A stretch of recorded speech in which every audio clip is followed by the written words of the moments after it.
അപ്പോൾ നോക്കുക, ഇന്ത്യ സാമ്പത്തിക ഭൂമിശാസ്ത്രം എന്നുള്ളതാണ് 8ാമത്തെ ചാപ്റ്റർ. അപ്പോൾ ആദ്യം തന്നെ നമുക്ക് നോക്കാനുള്ളത്, നോക്കുക, പ്രകൃതി വിഭവങ്ങൾ കൊണ്ട് അനുഗ്രഹീതമായ രാജ്യമാണ് ഇന്ത്യ. നമ്മൾ പഠിച്ചു അല്ലേ, പ്രകൃതി വിഭവങ്ങൾ കൊണ്ട് അനുഗ്രഹീതമായ രാജ്യമാണ് ഇന്ത്യ. ഭൂവിസ്തൃതി, ഭൂപ്രകൃതി സവിശേഷതകൾ, കാലാവസ്ഥ, മണ്ണിനങ്ങൾ തുടങ്ങിയവയാണ് നമ്മുടെ വിഭവ സമൃദ്ധിക്ക് ആധാരം. രാജ്യ പുരോഗതിക്ക് വിഭവ ലഭ്യത പോലെ പ്രധാനമാണ് വിഭവ വിനിയോഗവും. ഓക്കെ, അപ്പോൾ എന്താണ് ഭൂപ്രകൃതി സവിശേഷതകൾ, എന്താണ് കാലാവസ്ഥ, മണ്ണിനങ്ങൾ, ഇതൊക്കെയാണ് നമ്മൾ ഇത്രയും നേരം പഠിച്ചുകൊണ്ടിരുന്നത് അല്ലേ. അപ്പോൾ രാജ്യ പുരോഗതിക്ക് ഈ വിഭവ ലഭ്യത പോലെ തന്നെ പ്രധാനമാണ് എന്ത്, വിഭവ വിനിയോഗവും. കൃഷി, ഖനനം, വ്യവസായം, ഗതാഗതം എന്നിങ്ങനെ ഇന്ത്യയുടെ സമ്പദ് വ്യവസ്ഥയെ സ്വാധീനിക്കുന്ന വിവിധ മേഖലകളുടെ ഭൂമിശാസ്ത്രപരമായ സവിശേഷതകളാണ് നമ്മൾ ഈ ഒരു ചാപ്റ്ററിൽ പഠിക്കാൻ പോകുന്നത്. ഓക്കെ, കൃഷി, ഖനനം, വ്യവസായം, ഗതാഗതം തുടങ്ങി ഇന്ത്യയുടെ സമ്പദ് വ്യവസ്ഥയെ സ്വാധീനിക്കുന്ന വിവിധ മേഖലകളുടെ ഭൂമിശാസ്ത്രപരമായ സവിശേഷതകളാണ് നമ്മൾ നോക്കുന്നത്.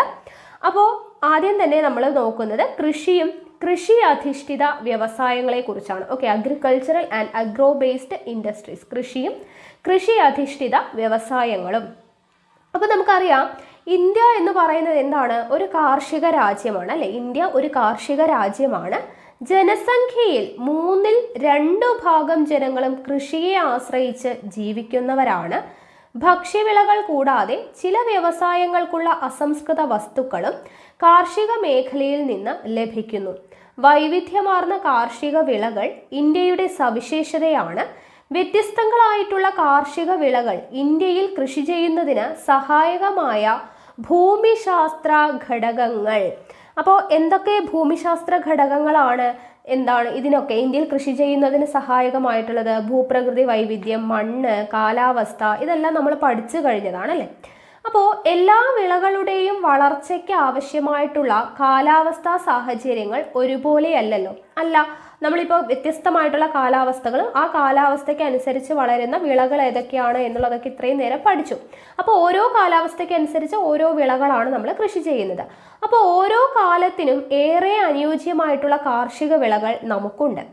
കൃഷി ചെയ്യുന്ന കാലത്തിൻ്റെ അടിസ്ഥാനത്തിൽ ഖാരിഫ്, റാബി, സൈദ് എന്നിങ്ങനെ 3 കാർഷിക കാലങ്ങൾ ഇന്ത്യയിലുണ്ട്. ഇത് എപ്പോഴും ചോദിക്കുന്നതാണ് കേട്ടോ. അപ്പോൾ കൃഷി ചെയ്യുന്ന കാലത്തിൻ്റെ അടിസ്ഥാനത്തിൽ ഖാരിഫ്, റാബി, സൈദ് എന്നിങ്ങനെ 3 കാർഷിക കാലങ്ങളാണ് ഇന്ത്യയിലുള്ളത്. അപ്പോൾ ഈ ഒരു ചാപ്റ്റർ വളരെയധികം ഇമ്പോർട്ടൻ്റ് ആണ്. ഈ ഭാഗത്ത് നിന്നും ഒത്തിരി ചോദ്യങ്ങൾ ഈ ഒരൊറ്റ ചാപ്റ്ററിൽ നിന്ന് തന്നെ ചോദിക്കാറുണ്ട്. അപ്പോൾ അത്രത്തോളം ഇമ്പോർട്ടൻസ് കൊടുത്ത് പഠിക്കുക. അപ്പോൾ നോക്കുക, ഖാരിഫ്, റാബി, സൈദ് എന്നിങ്ങനെ 3 കാർഷിക കാലങ്ങളാണ് ഇന്ത്യയിൽ ഉള്ളത്. അപ്പോൾ ഈ കാർഷിക കാലങ്ങളെ അടിസ്ഥാനമാക്കിയിട്ടുള്ള കാർഷിക വിളകളുടെ വർഗീകരണമാണ് ഇതായിട്ട് ഒരു ടേബിളായിട്ട് കൊടുത്തിട്ടുള്ളത്. വളരെയധികം ഇമ്പോർട്ടൻ്റ് ആണ്.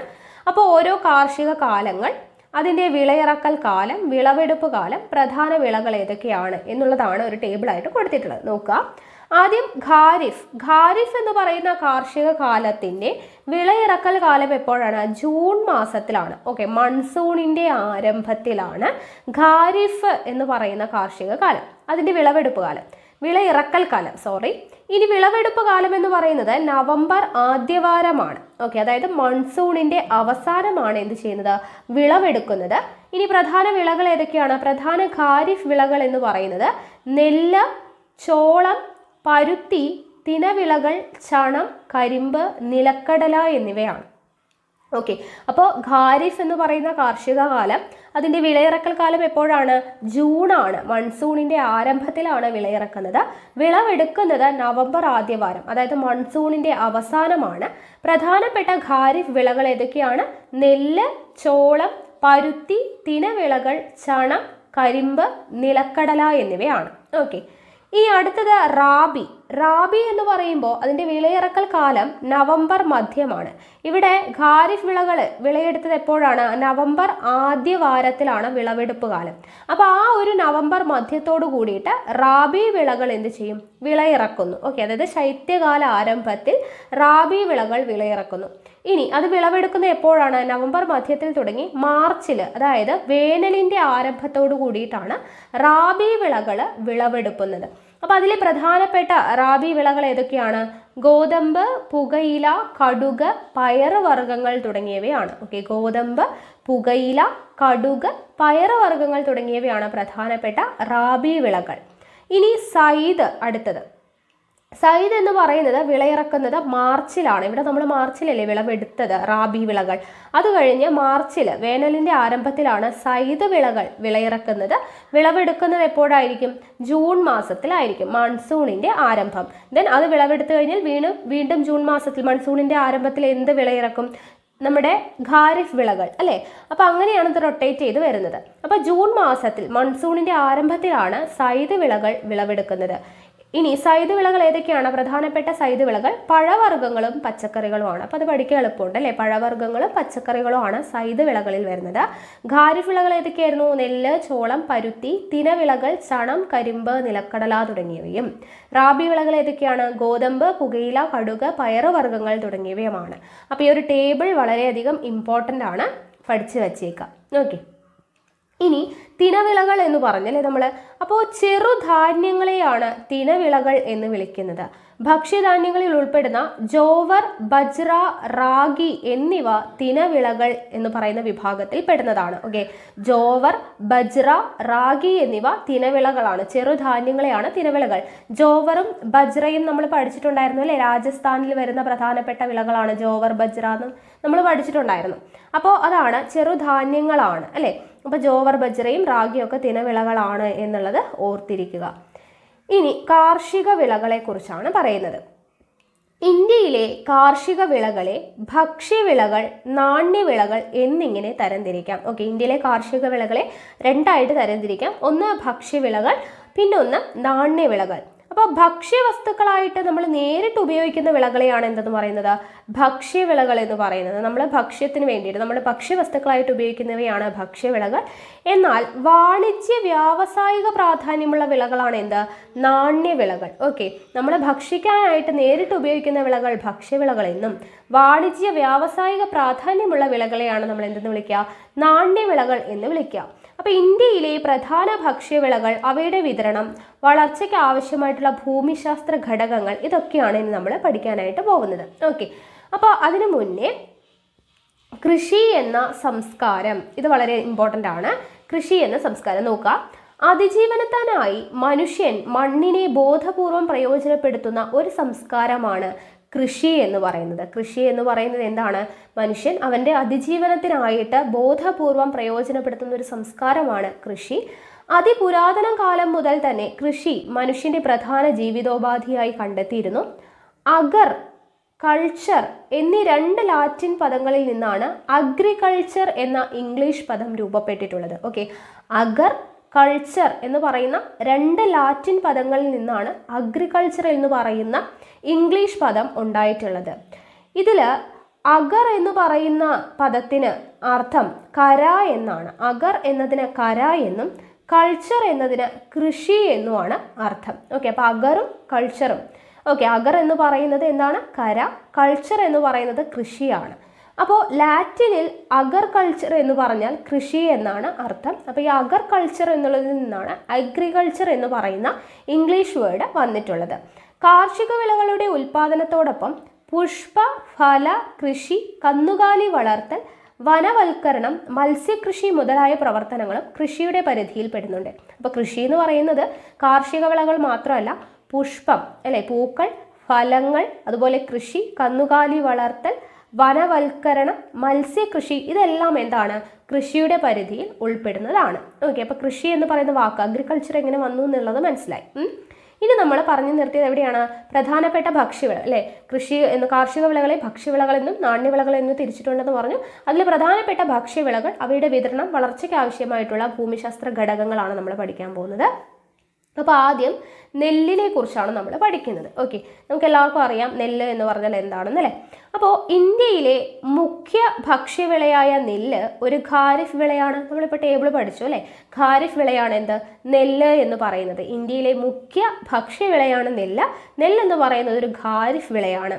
എക്കൽ മണ്ണാണ് നെൽകൃഷിക്ക് ഏറ്റവും അനുയോജ്യം. ഓക്കെ, ഇത് നമ്മൾ പഠിച്ചു അല്ലേ. നെൽകൃഷിക്ക് ഏറ്റവും അനുയോജ്യം ഏതാണ്?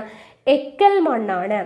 ഉയർന്ന താപനിലയും, അതായത് 24 ഡിഗ്രി സെൽഷ്യസിന് മുകളിലുള്ള ഉയർന്ന താപനിലയും ധാരാളം മഴയും, അതായത് 150 സെന്റിമീറ്ററിൽ കൂടുതലുള്ള മഴയും നെൽകൃഷിക്ക് ആവശ്യമാണ്. ഉയർന്ന താപനിലയും ആവശ്യമാണ്, ധാരാളമായിട്ടുള്ള മഴയും ആവശ്യമാണ്. മഴ കുറഞ്ഞ പ്രദേശങ്ങളിലും ജലസേചന സൗകര്യത്തോടെ നെൽകൃഷി ചെയ്തു വരുന്നു. മഴയില്ല എന്ന് കരുതി നെൽകൃഷി ചെയ്യാതിരിക്കില്ല. ജലസേചന സൗകര്യങ്ങൾ ഉണ്ടെങ്കിൽ നെൽകൃഷി ചെയ്യുന്നവരുണ്ട്.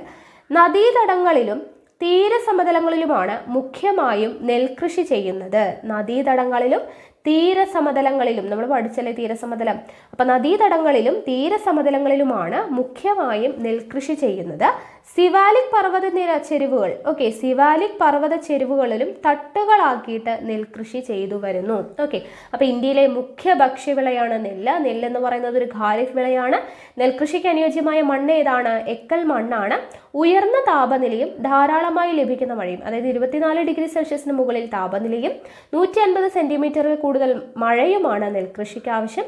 മഴ കുറഞ്ഞ പ്രദേശങ്ങളിലും എങ്ങനെ കൃഷി ചെയ്യുന്നുണ്ട്? ജലസേചന സൗകര്യത്തോടു കൂടി നെൽകൃഷി ചെയ്തു വരുന്നുണ്ട്.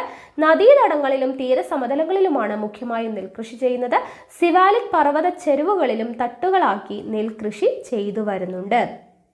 ഓക്കെ, അപ്പോൾ ഇവിടെ നോക്കുക, ഇന്ത്യ നെൽകൃഷി ചെയ്യുന്ന പ്രദേശങ്ങൾ എന്ന് പറഞ്ഞിട്ട് ദേ ഇവിടെ അടയാളപ്പെടുത്തിയിട്ടുണ്ട്. അപ്പോൾ പ്രധാന ഉൽപാദന മേഖലയും കൊടുത്തിട്ടുണ്ട്, ചെറിയ തോതിൽ ഉൽപ്പാദിപ്പിക്കുന്നത്. അപ്പോൾ പ്രധാന നെല്ലുൽപാദന മേഖലകളൊക്കെ പച്ച നിറത്തിലും ചെറുതായിട്ട് ഉൽപ്പാദിപ്പിക്കുന്നതൊക്കെ യെല്ലോ കളറുമായിട്ട് ദേ ഇവിടെ കൊടുത്തിട്ടുണ്ട്. ഓക്കെ, അപ്പോൾ അത് നോക്കിക്കഴിഞ്ഞാൽ നമുക്ക് സംസ്ഥാനങ്ങളൊക്കെ മനസ്സിലാക്കാനായിട്ട് പറ്റും. അപ്പോൾ അതൊന്ന് നോക്കി വെക്കുക കേട്ടോ. ഇനി അടുത്തത് ഗോതമ്പാണ്. ഓക്കെ, ഗോതമ്പിനെ കുറിച്ച് പറയുമ്പോൾ ഇന്ത്യയിൽ ഉൽപാദനത്തിൽ 2ാം സ്ഥാനത്തുള്ള ഭക്ഷ്യവിളയായ ഗോതമ്പ് ഒരു റാബി വിളയാണ്. ഓക്കെ, ഇന്ത്യയിൽ ഉൽപാദനത്തിൽ 2ാം സ്ഥാനത്താണ് ആര്? ഗോതമ്പ് നിൽക്കുന്നത്. ഭക്ഷ്യവിളയാണ്. ഗോതമ്പ് എന്താണ്? ഒരു റാബി വിളയാണ്. നെല്ല് എന്തായിരുന്നു? ഒരു ഖാരിഫ് വിളയാണെന്ന് പറഞ്ഞു. അപ്പോൾ ഗോതമ്പ് എന്ന് പറയുന്നത് എന്താണ്? ഒരു റാബി വിളയാണ്. നീർവാർച്ചയുള്ള എക്കൽ മണ്ണാണ് ഗോതമ്പ് കൃഷിക്ക് ഉത്തമം. ഗോതമ്പ് കൃഷിക്ക് ഉത്തമമായിട്ടുള്ള മണ്ണ് ഏതാണ്? നീർവാർച്ചയുള്ള എക്കൽ മണ്ണ്. നീർവാർച്ചയുള്ള എക്കൽ മണ്ണാണ് ഗോതമ്പ് കൃഷിക്ക് ഉത്തമം. മുഖ്യമായും മിതോഷ്ണ മേഖലയിൽ കൃഷി ചെയ്യുന്ന ഈ വിളയ്ക്ക് 10 ഡിഗ്രി സെൽഷ്യസ് മുതൽ 26 ഡിഗ്രി സെൽഷ്യസ് വരെ താപനിലയും 75 സെന്റിമീറ്റർ മഴയും ആവശ്യമാണ്. അപ്പോൾ മിതോഷ്ണ മേഖലയിലാണ് എന്ത് കൃഷി ചെയ്യുന്നത്? ഗോതമ്പ് കൃഷി ചെയ്യുന്നത്. അപ്പോൾ മിതോഷ്ണ മേഖലയിൽ കൃഷി ചെയ്യുന്ന ഈ വിളയ്ക്ക് 10 ഡിഗ്രി സെൽഷ്യസ് മുതൽ 26 ഡിഗ്രി സെൽഷ്യസ് വരെ താപനിലയും 75 സെന്റിമീറ്റർ മഴയുമാണ് ആവശ്യമായിട്ട് വരുന്നത്. ഓക്കെ, ഗോതമ്പ് കൃഷിയുടെ കാര്യമാണ് പറയുന്നത്. ഇനി ഇവിടെ ഇന്ത്യ ഗോതമ്പ് കൃഷി ചെയ്യുന്ന പ്രധാനപ്പെട്ട പ്രദേശങ്ങൾ എന്ന് പറഞ്ഞിട്ട് ദേ ഇവിടെ കൊടുത്തിട്ടുണ്ട്. അപ്പോൾ അതിൽ പ്രധാന ഉൽപാദന മേഖലയാണ് ഈ ഓറഞ്ച് കളറിൽ കൊടുത്തിട്ടുള്ളത്. യെല്ലോ കളറിൽ കൊടുത്തിട്ടുള്ളത് കുറച്ച് ഉൽപ്പാദിപ്പിക്കുന്നത്, ചെറിയ തോതിൽ ഉൽപ്പാദിപ്പിക്കുന്ന മേഖലകളാണ് കൊടുത്തിട്ടുള്ളത്. ശൈത്യകാല വിളയായതിനാൽ മുഖ്യമായും ജലസേചനത്തെ ആശ്രയിച്ചാണ് ഇന്ത്യയിലെ ഗോതമ്പ് കൃഷി. ഓക്കെ, ശൈത്യകാല വിളയായതിനാൽ മുഖ്യമായും ജലസേചനത്തെ ആശ്രയിച്ചാണ് ഇന്ത്യയിലെ ഗോതമ്പ് കൃഷി ചെയ്യുന്നത്. ഇന്ത്യയിൽ ഗോതമ്പ് കൃഷി ചെയ്യുന്ന സംസ്ഥാനങ്ങളാണ് ഇപ്പോൾ നമ്മൾ ഭൂപടത്തിൽ ഇവിടെ കാണിച്ചിട്ടുള്ളത്. അപ്പോൾ അതൊന്ന് ജസ്റ്റ് നിങ്ങൾ നോക്കി മനസ്സിലാക്കാം കേട്ടോ. ഇനി അടുത്തത് ചോളമാണ്. ഓക്കെ, ചോളം.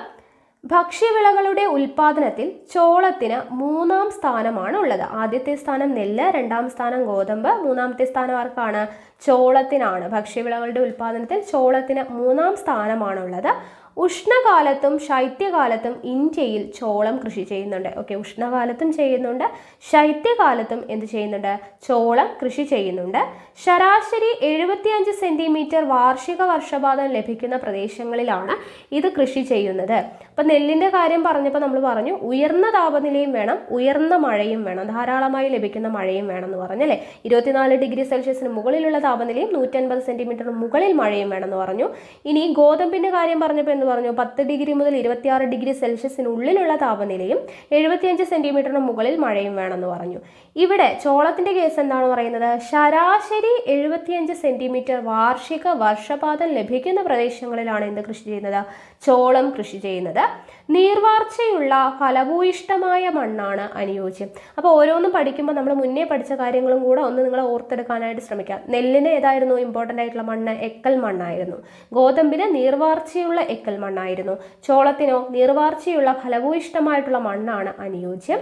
മധ്യപ്രദേശ്, കർണാടകം, രാജസ്ഥാൻ, ഉത്തർപ്രദേശ് എന്നീ സംസ്ഥാനങ്ങളിലാണ് മുഖ്യമായും ചോളം കൃഷി ചെയ്യുന്നത്. ചോളം കൃഷി ചെയ്യുന്ന എവിടെയാണ്? മധ്യപ്രദേശ്, കർണാടകം, രാജസ്ഥാൻ, ഉത്തർപ്രദേശ് എന്നീ സംസ്ഥാനങ്ങളിലാണ് മുഖ്യമായും ചോളം കൃഷി ചെയ്യുന്നത്. നെല്ല്, ഗോതമ്പ്, ചോളം എന്നിവയെ കൂടാതെ ബാർലി, തിനവിളകൾ എന്താണെന്ന് നമ്മൾ പറഞ്ഞു, പയർവർഗ്ഗങ്ങൾ തുടങ്ങിയവയും ഇന്ത്യയിലെ ഭക്ഷ്യവിളകളിൽ ഉൾപ്പെടുന്നു. ഓക്കെ, നെല്ല്, ഗോതമ്പ്, ചോളം ഇതാണ് മൂന്ന് സ്ഥാനത്തായിട്ട് നിൽക്കുന്ന ഇമ്പോർട്ടൻ്റ് ആയിട്ടുള്ള കാര്യങ്ങൾ. പിന്നെ അതുകൂടാതെ ബാർലി, തിനവിളകൾ, പയർവർഗ്ഗങ്ങൾ തുടങ്ങിയവയും ഇന്ത്യയിലെ ഭക്ഷ്യവിളകളിൽ ഉൾപ്പെടുന്നവയാണ്. ഓക്കെ, അപ്പോൾ നമ്മൾ ഭക്ഷ്യവിളകൾ പറഞ്ഞു. ഇനി ഇന്ത്യയിലെ പ്രധാന നാണ്യവിളകളെ വർഗീകരിച്ചിരിക്കുന്നത് നോക്കുക. അവിടെ നാണ്യവിളകൾ കൊടുത്തിട്ടുണ്ട്. നാണ്യവിളകളെ നാരുവിളകൾ, പാനീയ വിളകൾ, സുഗന്ധവിളകൾ, മറ്റു വിളകൾ എന്നിങ്ങനെ 4ആയിട്ട് തിരിച്ചിട്ടുണ്ട്. ഓക്കെ, നാണ്യവിളകളെ പ്രധാനമായിട്ടും നാരുവിളകളെന്നും പാനീയ വിളകളെന്നും സുഗന്ധവിളകളെന്നും മറ്റു വിളകളെന്നും 4ആയിട്ട് തിരിച്ചിട്ടുണ്ട്. അപ്പോൾ അതിൽ നാരുവിളകൾ എന്ന് പറയുന്നതിന് എക്സാമ്പിളാണ് പരുത്തി, ചണം. ഓക്കെ, നാരുവിളകളിൽ വരുന്നതാണ് പരുത്തി, ചണം. പാനീയ വിളകൾ, പാനീയം എന്ന് പറയുമ്പോൾ നമ്മൾ കുടിക്കാനായിട്ട്, അതായത് തേയില, കാപ്പി തുടങ്ങിയവയാണ് പാനീയ വിളകൾ. നാരുവിള എന്ന് പറയുമ്പോൾ നമ്മൾ വസ്ത്രമൊക്കെ ഉണ്ടാക്കാനായിട്ട് പരുത്തി നാരല്ലേ ഉപയോഗിക്കുന്നത്, പരുത്തി നാര്. അപ്പോൾ പരുത്തി, ചണം ഇതൊക്കെ നാരുവിളകൾ. പാനീയ വിളകൾ തേയില, കാപ്പി കുടിക്കാനൊക്കെ ആയിട്ട് ഉപയോഗിക്കുന്നത്. ദെൻ സുഗന്ധവിളകൾ നമ്മൾ ഏലം, കുരുമുളക് അത് അറിയുന്നതാണ്. മറ്റു വിളകളിൽ വരുന്നതാണ് കരിമ്പ്, റബ്ബർ തുടങ്ങിയവയെല്ലാം. ഓക്കെ, അപ്പോൾ ഈ ഒരു ഡിവിഷൻ ഇമ്പോർട്ടൻ്റ് ആണ്, നോക്കി വയ്ക്കാം. ഇനി പരുത്തി കൃഷിയും പരുത്തി തുണി വ്യവസായവുമാണ് പഠിക്കാൻ പോകുന്നത്. ഓക്കെ, അപ്പോൾ ഇന്ത്യയിൽ പരുത്തി കൃഷി ചെയ്യുന്ന പ്രദേശങ്ങളും പ്രധാന പരുത്തി തുണി വ്യവസായ കേന്ദ്രങ്ങളുമാണ് ഇതിൽ കാണിച്ചിട്ടുള്ളത്. ഓക്കെ, താഴെ ഒരു ഭൂപടം തന്നിട്ടുണ്ട്. ഇവിടുത്തെ കാര്യമാണ് പറയുന്നത് കേട്ടോ. അപ്പോൾ പരുത്തി കൃഷി ചെയ്യുന്ന പ്രദേശങ്ങളും പരുത്തി വ്യവസായത്തിൻ്റെ ഭൂപടമാണ് താഴെ തന്നിട്ടുള്ളത്. അപ്പോൾ അതിൽ നോക്കുക, ഏതൊക്കെ സംസ്ഥാനങ്ങളിലാണ് പരുത്തി കൃഷി ചെയ്യുന്നതെന്ന് കണ്ടെത്തൂ എന്ന് പറഞ്ഞു കൊടുത്തിട്ടുണ്ട്. മഞ്ഞുവീഴ്ചയില്ലാത്ത വളർച്ചാകാലവും 20 മുതൽ 30 ഡിഗ്രി സെൽഷ്യസ് വരെ താപനിലയും ചെറിയ തോതിൽ വാർഷിക വർഷപാതവും പരുത്തി കൃഷിക്ക് ആവശ്യമാണ്. ഓക്കെ, മഞ്ഞുവീഴ്ചയില്ലാത്ത വളർച്ചാകാലവും 20 മുതൽ 30 ഡിഗ്രി സെൽഷ്യസ് വരെ താപനിലയും ചെറിയ തോതിൽ എന്തും വേണം? വാർഷിക വർഷപാതവും പരുത്തി കൃഷിക്ക് അനുയോജ്യമാണ് എന്നാണ് പറയുന്നത്. വസ്ത്രനിർമ്മാണ രംഗത്ത് ലോകവ്യാപകമായി ഉപയോഗിക്കുന്നതിനാൽ പരുത്തിയെ യൂണിവേഴ്സൽ ഫൈബർ എന്ന് പറയുന്നു. അപ്പോൾ പരുത്തിനെ എന്താണ് പറയുന്നത്? Universal fibre. എപ്പോഴും ചോദിക്കുന്നതാണ്. യൂണിവേഴ്സൽ ഫൈബർ എന്നറിയപ്പെടുന്നത് എന്താണ്? പരുത്തിയാണ്. ഓക്കെ, അപ്പോൾ ലോകവ്യാപകമായിട്ട് ഉപയോഗിക്കുന്നത് കൊണ്ടാണ് പരുത്തിയെ എന്ത് പറയുന്നത്? യൂണിവേഴ്സൽ ഫൈബർ എന്ന് പറയുന്നത്. പരുത്തി ഉൽപാദനത്തിൽ ഇന്ത്യക്ക് 4ാം സ്ഥാനമാണ് ഉള്ളത്. അപ്പോൾ പരുത്തി ഉൽപാദനത്തിൽ ഇന്ത്യയുടെ സ്ഥാനം എത്രയാണ്? 4ാം സ്ഥാനമാണ് പരുത്തി ഉൽപാദനത്തിൽ ഇന്ത്യക്കുള്ളത്. 4ാം സ്ഥാനം. ഇന്ത്യയിലെ ഏറ്റവും വലിയ കൃഷി അധിഷ്ഠിത വ്യവസായമാണ് പരുത്തിത്തുണി വ്യവസായം. ഇതെല്ലാം ഓരോ ക്വസ്റ്റ്യൻ ആണ് കേട്ടോ. ഇത്രയും ഇമ്പോർട്ടൻ്റ് ആയിട്ടുള്ള ഒരു ചാപ്റ്റർ ആണ്. ഓരോ പോയിന്റും ഇമ്പോർട്ടൻ്റ് ആണ് കേട്ടോ. അപ്പോൾ ലോകവ്യാപകമായി ഉപയോഗിക്കുന്നതിനാൽ പരുത്തി എന്ത് വിളിക്കുന്നു? യൂണിവേഴ്സൽ ഫൈബർ എന്ന് പറയുന്നു. പരുത്തി ഉൽപാദനത്തിൽ ഇന്ത്യയുടെ സ്ഥാനം 4ാം സ്ഥാനം. ഇന്ത്യയിലെ ഏറ്റവും വലിയ കൃഷി അധിഷ്ഠിത വ്യവസായം ഏതാണ്? പരുത്തിത്തുണി വ്യവസായം. ഇതൊക്കെ ചോദിക്കുന്നതാണ് കേട്ടോ. ഇന്ത്യയിലെ ഏറ്റവും വലിയ കൃഷി അധിഷ്ഠിത വ്യവസായമാണ് പരുത്തിത്തുണി വ്യവസായം. ഇന്ത്യയിലെ ആദ്യത്തെ പരുത്തിത്തുണി മിൽ സ്ഥാപിതമായത് 1818 കൊൽക്കത്തയ്ക്ക് സമീപമുള്ള ഫോർട്ട് ഗ്ലാസ്റ്ററിലാണ്. ഓക്കെ, 1818 കൊൽക്കത്തയ്ക്ക് സമീപമുള്ള ഫോർട്ട് ഗ്ലാസ്റ്ററിലാണ് ഇന്ത്യയിലെ ആദ്യത്തെ പരുത്തിത്തുണി മിൽ സ്ഥാപിതമായത്. ഇന്ത്യയിലെ ആദ്യത്തെ പരുത്തിത്തുണി മിൽ സ്ഥാപിതമായത് ഫോർട്ട് ഗ്ലാസ്റ്ററിലാണ്, 1818. എന്നാൽ വൻതോതിൽ ഉൽപാദനം ആരംഭിക്കുന്നത് 1854 മുംബൈയിലാണ്. ഓക്കെ, വൻതോതിലുള്ള ഉൽപാദനം ആരംഭിക്കുന്നത് എവിടെയാണ്? 1854 മുംബൈയിലാണ്. ഇന്ത്യയിലെ ഏറ്റവും പ്രധാന പരുത്തിത്തുണി ഉൽപാദന കേന്ദ്രം മുംബൈ ആയതിനാൽ ഈ നഗരത്തെ കോട്ടണോപോളിസ് എന്ന് വിശേഷിപ്പിക്കുന്നു. അപ്പോൾ ഇന്ത്യയിലെ ഏറ്റവും പ്രധാനപ്പെട്ട പരുത്തിത്തുണി ഉൽപാദന കേന്ദ്രം എവിടെയാണ്? മുംബൈയിലാണ്. മുംബൈയെ വിശേഷിപ്പിക്കുന്നത് എന്താണ്? കോട്ടണോപോളിസ് എന്നാണ് വിശേഷിപ്പിക്കുന്നത്. കോട്ടണോപോളിസ് എന്നാണ് മുംബൈനെ വിശേഷിപ്പിക്കുന്നത്. ഇന്ത്യയിലെ ഏറ്റവും വലിയ കൃഷി അധിഷ്ഠിത വ്യവസായമാണ് പരുത്തിത്തുണി വ്യവസായം. ഇന്ത്യയിലെ ആദ്യത്തെ പരുത്തിത്തുണി മിൽ സ്ഥാപിതമായത് 1818 കൊൽക്കത്തയ്ക്ക് അടുത്തുള്ള ഫോർട്ട് ക്ലസ്റ്ററിലാണ്. എന്നാൽ എന്താണ് വൻതോതിൽ ഉൽപാദനം ആരംഭിക്കുന്നത് 1854 മുംബൈയിലാണ്. ഇന്ത്യയിലെ ഏറ്റവും പ്രധാന പരുത്തിത്തുണി ഉൽപാദന കേന്ദ്രം എന്ന് പറയുന്നത് മുംബൈയാണ്. അതുകൊണ്ട് തന്നെ മുംബൈ എന്ത് വിളിക്കുന്നു? കോട്ടണോപോളിസ് എന്നാണ് വിശേഷിപ്പിക്കുന്നത്. മുംബൈ പ്രധാന പരുത്തിത്തുണി വ്യവസായ കേന്ദ്രമായി മാറാനുള്ള സാഹചര്യങ്ങൾ എന്തൊക്കെയാണ് എന്നുള്ളതാണ് അടുത്ത പോയിന്റ്സ് കൊടുത്തിട്ടുള്ളത്.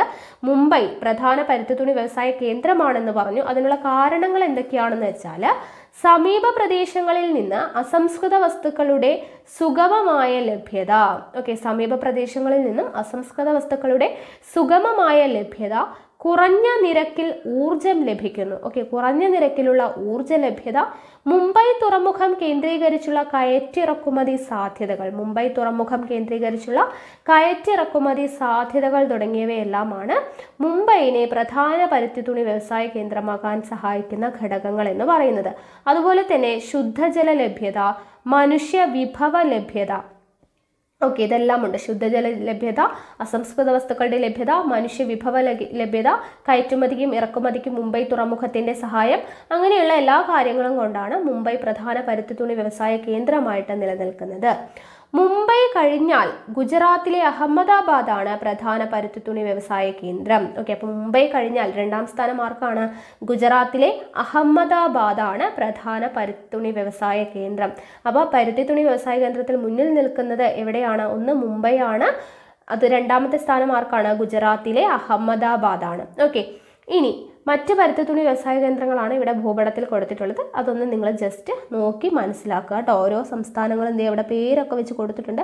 പച്ച കളറിൽ അടയാളപ്പെടുത്തിയിട്ടുള്ളതാണ് പരുത്തി ഉൽപാദന മേഖല എന്ന് പറയുന്നത്. അപ്പോൾ അവിടെ ഓരോ സംസ്ഥാനങ്ങളും അടയാളപ്പെടുത്തിയിട്ടുണ്ട്, നോക്കുക കേട്ടോ. ഇനി അടുത്തത് ചണം കൃഷിയും ചണ വ്യവസായവുമാണ്. പരുത്തി കൃഷിയും പരുത്തി വ്യവസായവും പറഞ്ഞു. ചണം കൃഷിയും ചണ വ്യവസായവുമാണ്. ഇന്ത്യയിലെ മറ്റൊരു നാരുവിളയാണ് ചണം. നമ്മളിപ്പോൾ പഠിച്ച പരുത്തി എന്താണ്? നാരുവിള തന്നെയാണ് അല്ലേ. അപ്പോൾ ഇന്ത്യയിലെ മറ്റൊരു നാരുവിളയാണ് ചണം. ചൂടും ഈർപ്പവുമുള്ള സാഹചര്യങ്ങളിലാണ് ചണം വളരുന്നത്. ചണം വളരാൻ എന്ത് വേണം? ചൂടും ഈർപ്പവുമുള്ള സാഹചര്യങ്ങളിലാണ് ചണം വളരുന്നത്. ഉയർന്ന താപനിലയും 150 സെന്റിമീറ്ററിൽ കൂടുതൽ മഴയും ചണം കൃഷിക്ക് അത്യന്താപേക്ഷിതമാണ്. ഉയർന്ന താപനിലയും 150 സെന്റിമീറ്ററിൽ കൂടുതൽ മഴയും നെല്ലിന്റെ കാര്യത്തിൽ നമ്മൾ ഇതല്ലേ പറഞ്ഞത്? ഉയർന്ന താപനിലയും 150 സെന്റിമീറ്ററിൽ കൂടുതൽ മഴയും ചണം കൃഷിക്ക് അത്യന്താപേക്ഷിതമാണ്. നീർവാർച്ചയുള്ള എക്കൽ മണ്ണാണ് ഇതിന് വേണ്ടത്. നീർവാർച്ചയുള്ള എക്കൽ മണ്ണ്, ഗോതമ്പ് കൃഷിക്ക് അനുയോജ്യമായിട്ടുള്ള നീർവാർച്ചയുള്ള എക്കൽ മണ്ണാണ് ഇതിന് വേണ്ടത്. പശ്ചിമ ബംഗാളിലെ ഗംഗ ബ്രഹ്മപുത്ര ഡെൽറ്റ പ്രദേശമാണ് പ്രധാന ചണ ഉൽപാദന മേഖല. അപ്പോൾ പ്രധാന ചണ ഉൽപാദന മേഖല എവിടെയാണ്? പശ്ചിമ ബംഗാളിലെ ഗംഗ ബ്രഹ്മപുത്ര ഡെൽറ്റ പ്രദേശമാണ്. ഗംഗ ബ്രഹ്മപുത്ര ഡെൽറ്റ പ്രദേശമാണ് പ്രധാന ചണ ഉൽപാദന മേഖല. പശ്ചിമ ബംഗാൾ, അസം, ഒഡീഷയുടെ ചില ഭാഗങ്ങൾ എന്നിവിടങ്ങളിൽ മാത്രമാണ് പ്രധാനമായും ചണം കൃഷി ചെയ്യുന്നത്. അപ്പോൾ ചണം കൃഷി ചെയ്യുന്ന ഇമ്പോർട്ടൻ്റ് ആയിട്ടുള്ള സംസ്ഥാനങ്ങൾ എവിടെ മാത്രമാണ്? പശ്ചിമ ബംഗാൾ, അസം, ഒഡീഷയുടെ ചില ഭാഗങ്ങളിൽ മാത്രമാണ്. പശ്ചിമ ബംഗാൾ, അസം, ഒഡീഷയുടെ ചില ഭാഗങ്ങളിൽ എന്നിവിടങ്ങളിൽ മാത്രമാണ് ചണം പ്രധാനമായും കൃഷി ചെയ്യുന്നത്. താരതമ്യേന വില കുറഞ്ഞ നാരുവിളയായതിനാൽ ഇന്ത്യയിൽ ഉൽപ്പാദിപ്പിക്കുന്ന ചണനാരിനും ഉൽപ്പന്നങ്ങൾക്കും അന്താരാഷ്ട്ര വ്യാപാരത്തിൽ ഏറെ പ്രാധാന്യമുണ്ട്. വില കുറവിൽ കിട്ടുന്ന നാരുവിളയായതുകൊണ്ട് തന്നെ ഇന്ത്യയിൽ ഉൽപ്പാദിപ്പിക്കുന്ന ചണനാരിനും ഉൽപ്പന്നങ്ങൾക്കും എന്തുണ്ട്? അന്താരാഷ്ട്ര വ്യാപാരത്തിൽ ഏറെ പ്രാധാന്യമുണ്ട്. ചണം ഉൽപ്പാദനത്തിൽ ഇന്ത്യക്ക് ലോകത്ത് 2ാം സ്ഥാനമാണുള്ളത്. ചണം ഉൽപാദനത്തിൽ എത്രാം സ്ഥാനമാണ്? ഇന്ത്യക്ക് 2ാം സ്ഥാനമാണ്. പരുത്തിക്കോ 4ാം സ്ഥാനമാണെന്ന് പഠിച്ചു. ചണം ഉൽപാദനത്തിൽ ഇന്ത്യക്ക് ലോകത്ത് 2ാം സ്ഥാനമാണ് ഉള്ളത് എന്നുള്ള കാര്യം ഓർത്തിരിക്കുക. അപ്പോൾ നമ്മുടെ നാരുവിളകളായിട്ടുള്ള പരുത്തി, ചണം പഠിച്ചു കഴിഞ്ഞു. അടുത്തത് തേയില നമ്മൾ പാനീയ വിളകളിൽ വരുന്നതാണ് തേയില. ഏറ്റവും കൂടുതൽ തേയില ഉൽപ്പാദിപ്പിക്കുന്ന രാജ്യമാണ് ഇന്ത്യ. ഏറ്റവും കൂടുതൽ തേയില ഉൽപ്പാദിപ്പിക്കുന്ന രാജ്യം ഏതാണ് എന്ന് ചോദിച്ചാൽ ഏതാണ്? നമ്മുടെ ഇന്ത്യയാണ്. അസം, പശ്ചിമ ബംഗാൾ, കേരളം, തമിഴ്നാട് എന്നീ സംസ്ഥാനങ്ങളിലാണ് ഇന്ത്യയിൽ തേയിലത്തോട്ടങ്ങൾ ഉള്ളത്. അപ്പോൾ ഇന്ത്യയിൽ തേയിലത്തോട്ടങ്ങളുള്ളത് എവിടെയാണ്? അസം, പശ്ചിമ ബംഗാൾ, കേരളം, തമിഴ്നാട് തുടങ്ങിയ ഇവിടങ്ങളിലാണ്. 200 മുതൽ 250 സെന്റിമീറ്റർ വരെ വാർഷിക വർഷപാതവും 25 ഡിഗ്രി മുതൽ 30 ഡിഗ്രി സെൽഷ്യസ് വരെ താപനിലയുമുള്ള കുന്നിൻ ചെരുവുകളാണ് തേയില കൃഷിക്ക് ഏറ്റവും അനുയോജ്യം. ഓക്കെ, അപ്പോൾ 200 മുതൽ 250 സെന്റിമീറ്റർ വരെ നല്ല രീതിയിൽ തന്നെ മഴ വേണം. 200 മുതൽ 250 സെന്റിമീറ്റർ വരെ വാർഷിക വർഷപാതവും 25 ഡിഗ്രി സെൽഷ്യസ് മുതൽ 30 ഡിഗ്രി സെൽഷ്യസ് വരെ, അപ്പോൾ നല്ല ഉയർന്ന താപനിലയും എന്തിനാവശ്യമാണ്? തേയില കൃഷിക്ക് ആവശ്യമാണ്. അത് എടുത്തു പറഞ്ഞതുകൊണ്ട് നമ്മൾ കറക്റ്റായിട്ടുള്ള മഴയുടെ അളവൊക്കെ ഒന്ന് പഠിച്ചു വെക്കുക കേട്ടോ. 200 മുതൽ 250 സെന്റിമീറ്റർ വരെയുള്ള വാർഷിക വർഷപാതവും 25 ഡിഗ്രി സെൽഷ്യസ് മുതൽ 30 ഡിഗ്രി സെൽഷ്യസ് വരെയുള്ള താപനിലയുമാണ് ആവശ്യം.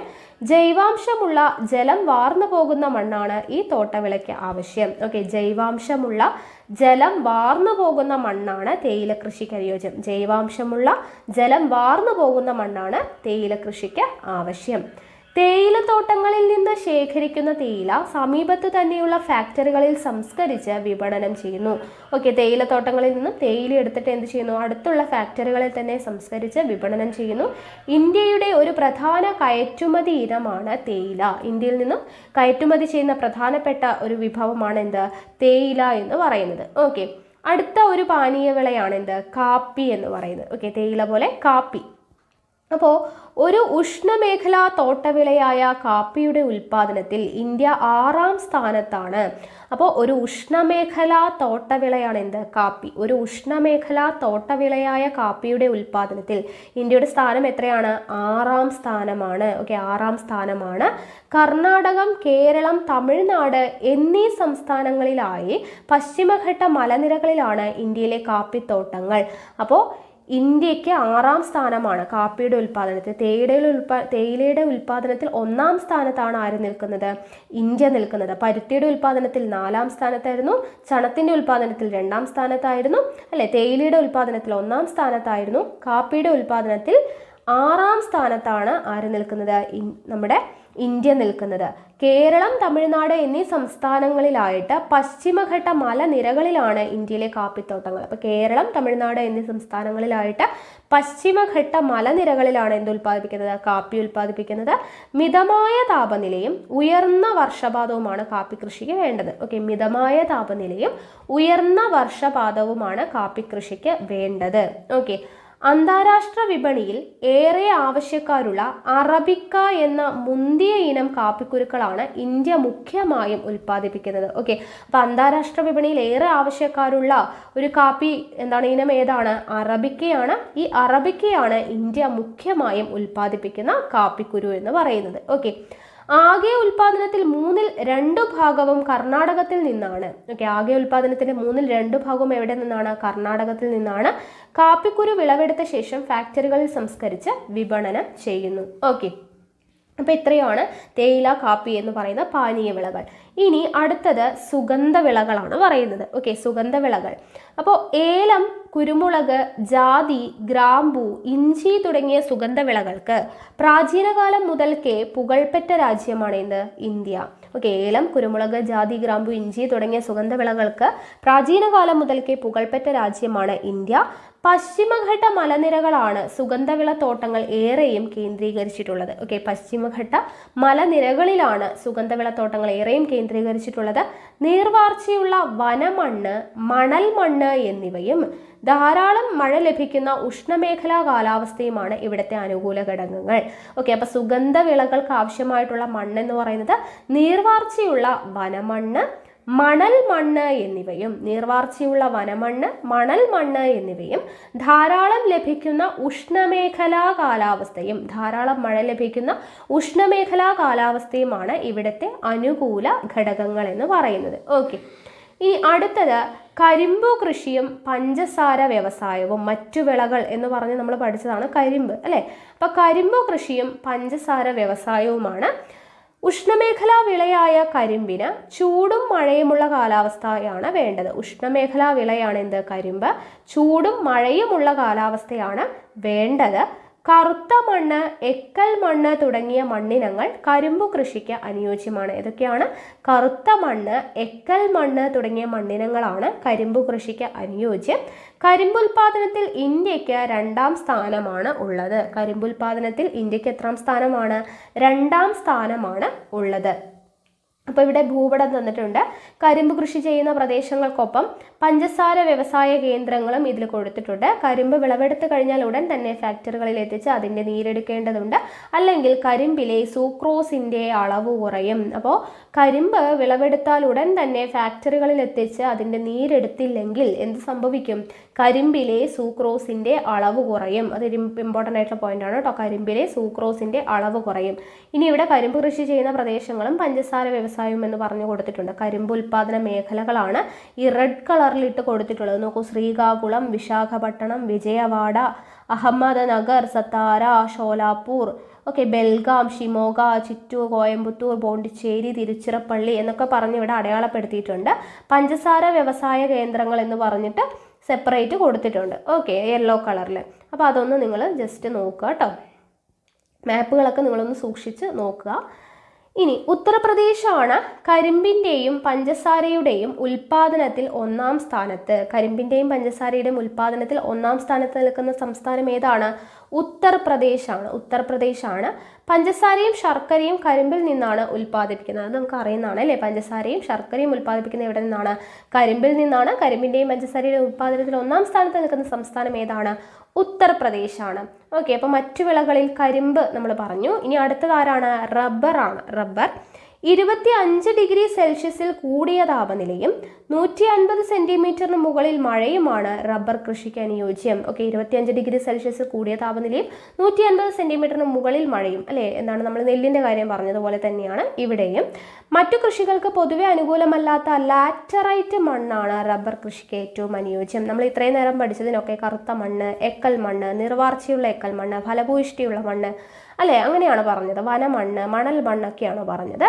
അപ്പോൾ മറ്റു കൃഷികൾക്കൊന്നും തന്നെ അനുയോജ്യമല്ലാത്ത ലാറ്ററൈറ്റ് മണ്ണാണ്. അതുകൊണ്ട് തന്നെ ഓർത്ത് വയ്ക്കുക, റബ്ബറിന് ഏറ്റവും കൂടുതൽ അനുയോജ്യമായ മണ്ണ് ഏതാണ്? ലാറ്ററൈറ്റ് മണ്ണാണ് അനുയോജ്യം. കേരളമാണ് ഇന്ത്യയിൽ ഏറ്റവും കൂടുതൽ റബ്ബർ ഉൽപ്പാദിപ്പിക്കുന്ന സംസ്ഥാനം. ഇന്ത്യയിൽ ഏറ്റവും കൂടുതൽ റബ്ബർ ഉൽപ്പാദിപ്പിക്കുന്നത് എവിടെയാണ്? കേരളത്തിലാണ്. കേരളത്തിൻ്റെ ഒരു പ്രധാന വരുമാന സ്രോതസ് എന്ന് പറയുന്നത് തന്നെ എന്താണ്? റബ്ബറാണ്. കേരളത്തിൻ്റെ ഒരു പ്രധാന വരുമാന സ്രോതസ്സാണ് റബ്ബർ.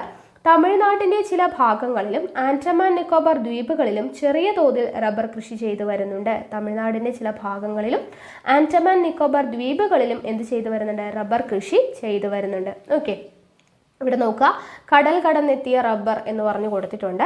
ബ്രസീലാണ് റബ്ബറിൻ്റെ ജന്മദേശം. ഇമ്പോർട്ടൻ്റ് ആണ് കേട്ടോ. റബ്ബറിൻ്റെ ജന്മദേശം എവിടെയാണ്? ബ്രസീലാണ്.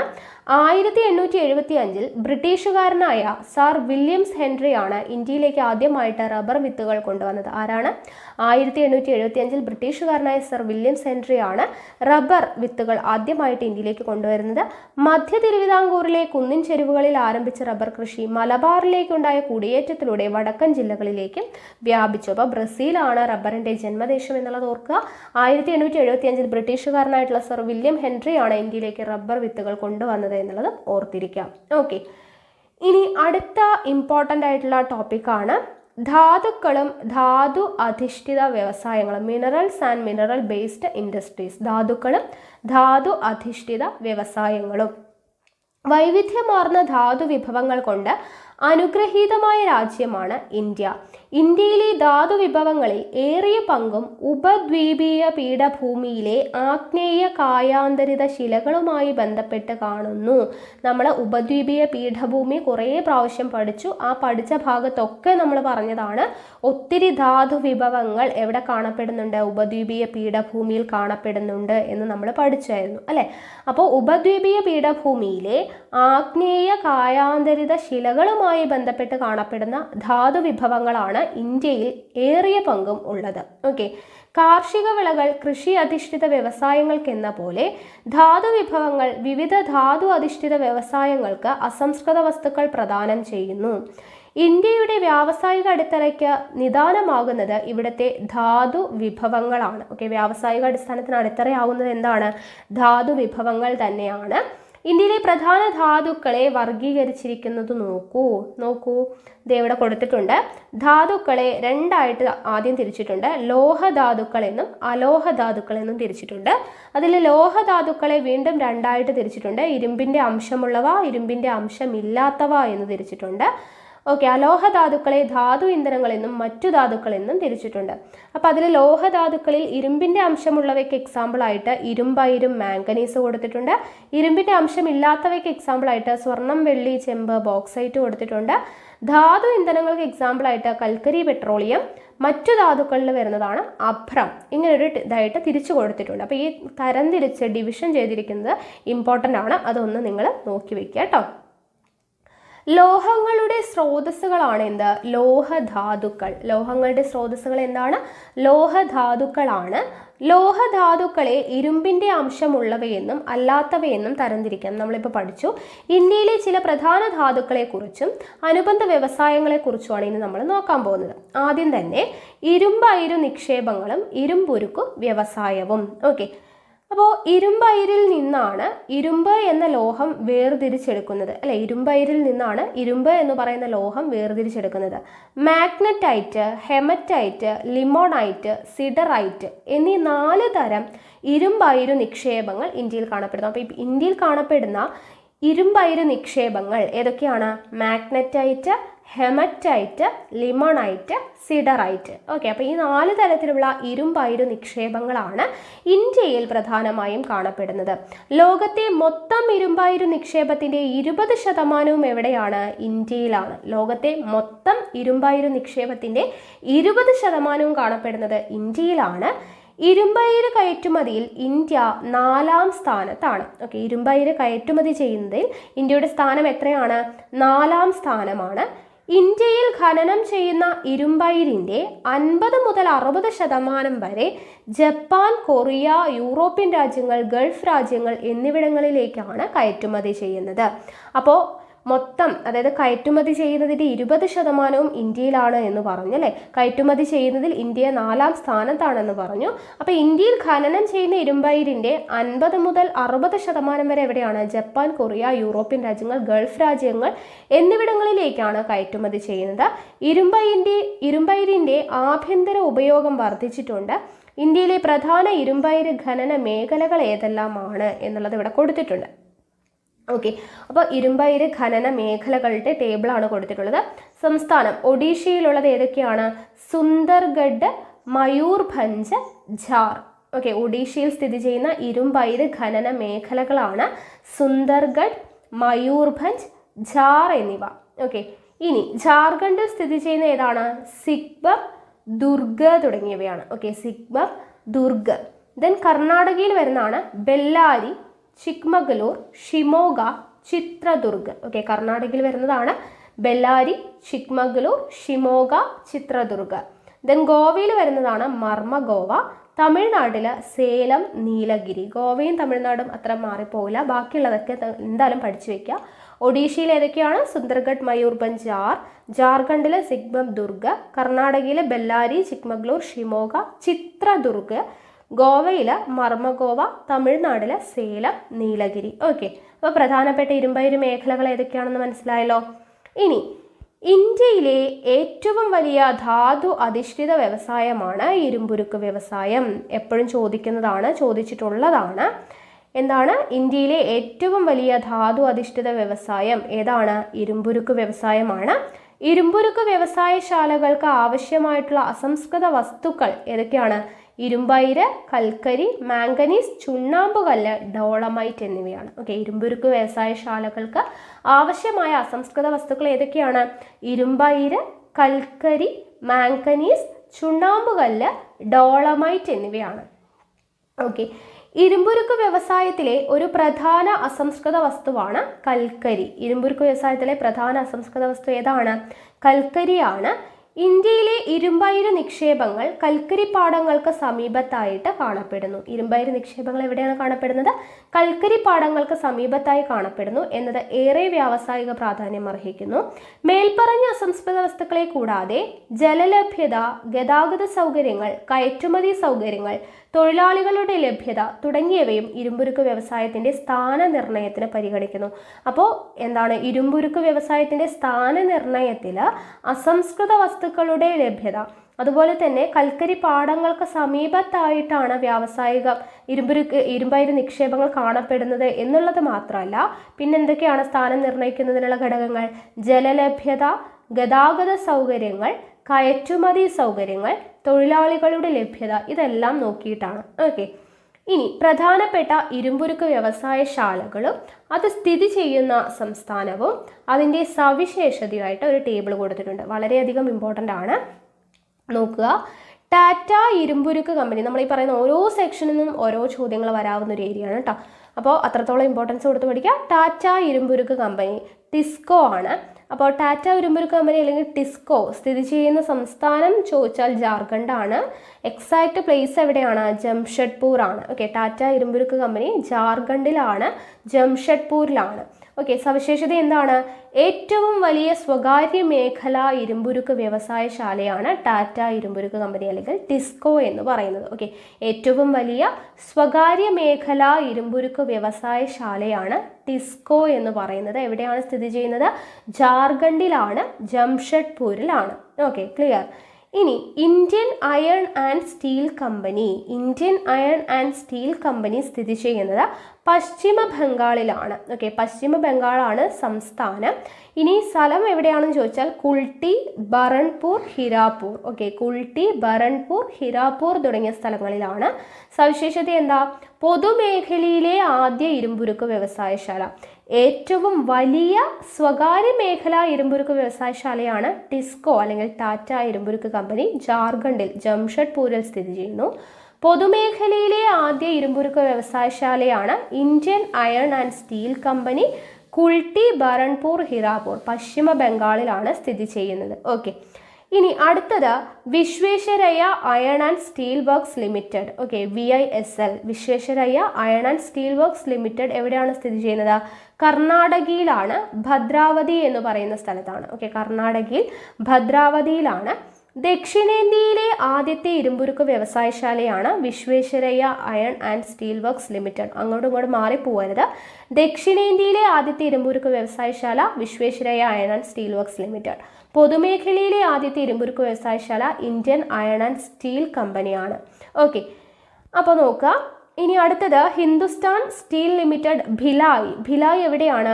ഛത്തീസ്ഗഡിലാണ്, ദുർഗ് എന്ന് പറയുന്ന സ്ഥലത്താണ്. ഓക്കെ, ഛത്തീസ്ഗഡിലാണ് ഭിലായ്.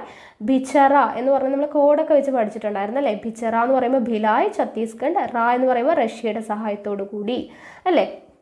അപ്പോൾ അത് നമ്മൾ കോഡ് വെച്ചിട്ട് ഇരുമ്പുരുക്ക് വ്യവസായശാലകളും സ്ഥിതി ചെയ്യുന്ന സ്ഥലവും സഹായിച്ച രാജ്യവും കോഡ് വെച്ച് ചെയ്തിട്ടുണ്ട്. അപ്പോൾ അത് കാണാത്തവരുണ്ടെങ്കിൽ അതൊന്ന് കണ്ടു നോക്കിയാൽ നിങ്ങൾക്ക് കറക്റ്റായിട്ട് സ്ഥിതി ചെയ്യുന്ന സംസ്ഥാനം, സഹായിച്ച രാജ്യം, ഇരുമ്പുരുക്ക് വ്യവസായശാലയും കറക്റ്റ് ആ ഓർഡറിൽ പഠിച്ചു വയ്ക്കാൻ പറ്റും. ഓക്കെ, അപ്പോൾ നോക്കുക. ഭിലായ് എവിടെയാണ്? ഛത്തീസ്ഗഡിലാണ്.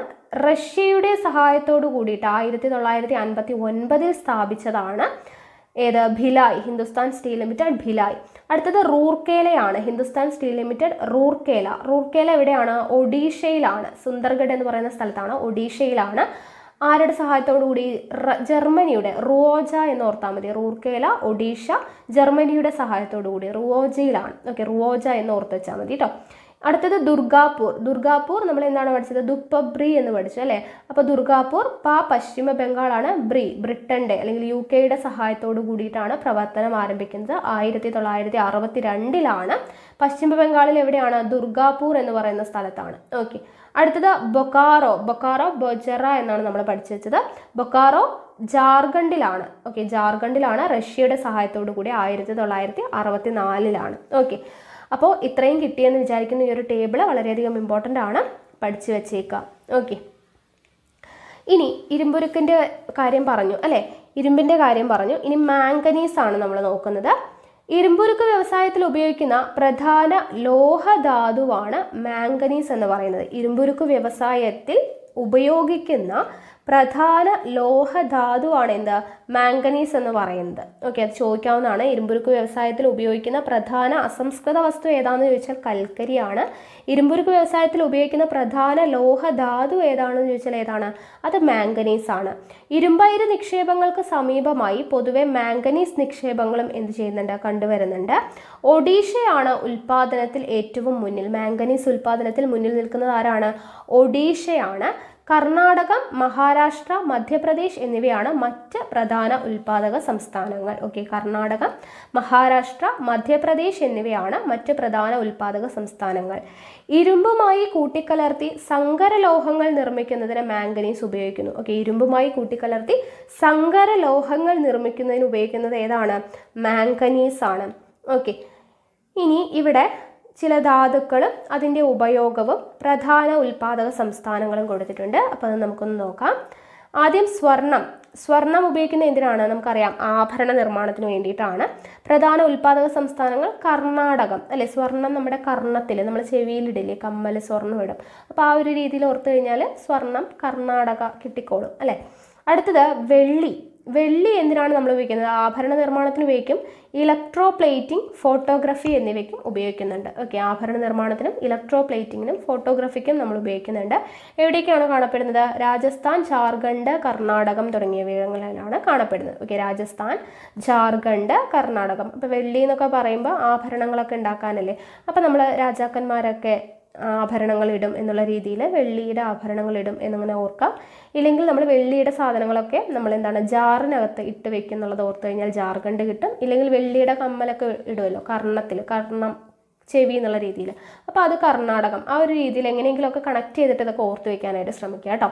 ഓക്കെ, അപ്പോൾ വെള്ളി ആഭരണ നിർമ്മാണത്തിന് ഉപയോഗിക്കുന്നു, ഇലക്ട്രോ പ്ലേറ്റിംഗ്, ഫോട്ടോഗ്രഫിക്ക് ഉപയോഗിക്കുന്നു. രാജസ്ഥാൻ, ജാർഖണ്ഡ്, കർണാടകം എന്നിവിടങ്ങളിലാണ് വെള്ളി കാണപ്പെടുന്നത്. ദെൻ ചെമ്പ്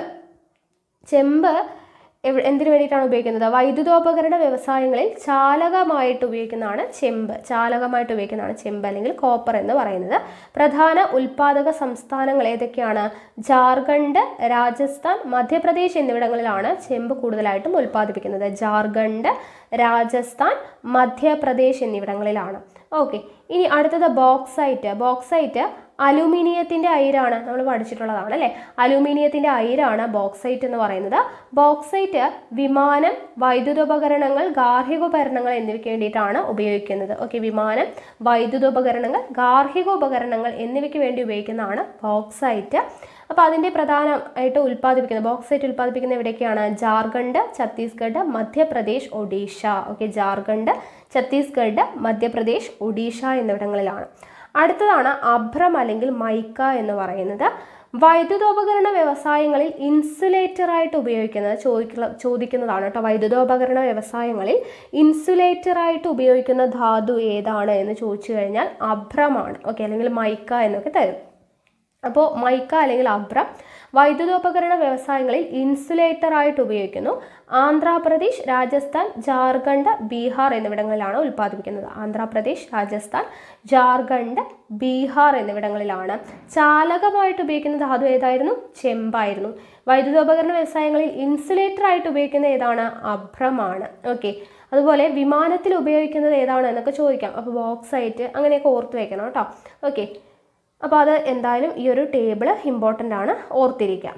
ഇനി അടുത്തത് ധാതു ഇന്ധനങ്ങളെക്കുറിച്ചാണ് പഠിക്കുന്നത്. ഓക്കെ, അപ്പോൾ ധാതു ഇന്ധനങ്ങൾ എന്ന് പറയുമ്പോൾ കൃഷി, വ്യവസായം, ഗതാഗതം തുടങ്ങി വിവിധ മേഖലകളിലെ ഊർജ ആവശ്യങ്ങൾക്ക് നാം ആശ്രയിക്കുന്നത് ധാതു വിഭവങ്ങളെയാണ്. ഓക്കെ, കൃഷി, വ്യവസായം, ഗതാഗതം തുടങ്ങിയ വിവിധ മേഖലകളിലെ ഊർജ ആവശ്യങ്ങൾക്ക് എന്തിനു വേണ്ടിയിട്ടാണ് നമ്മൾ ഉപയോഗിക്കുന്നത്?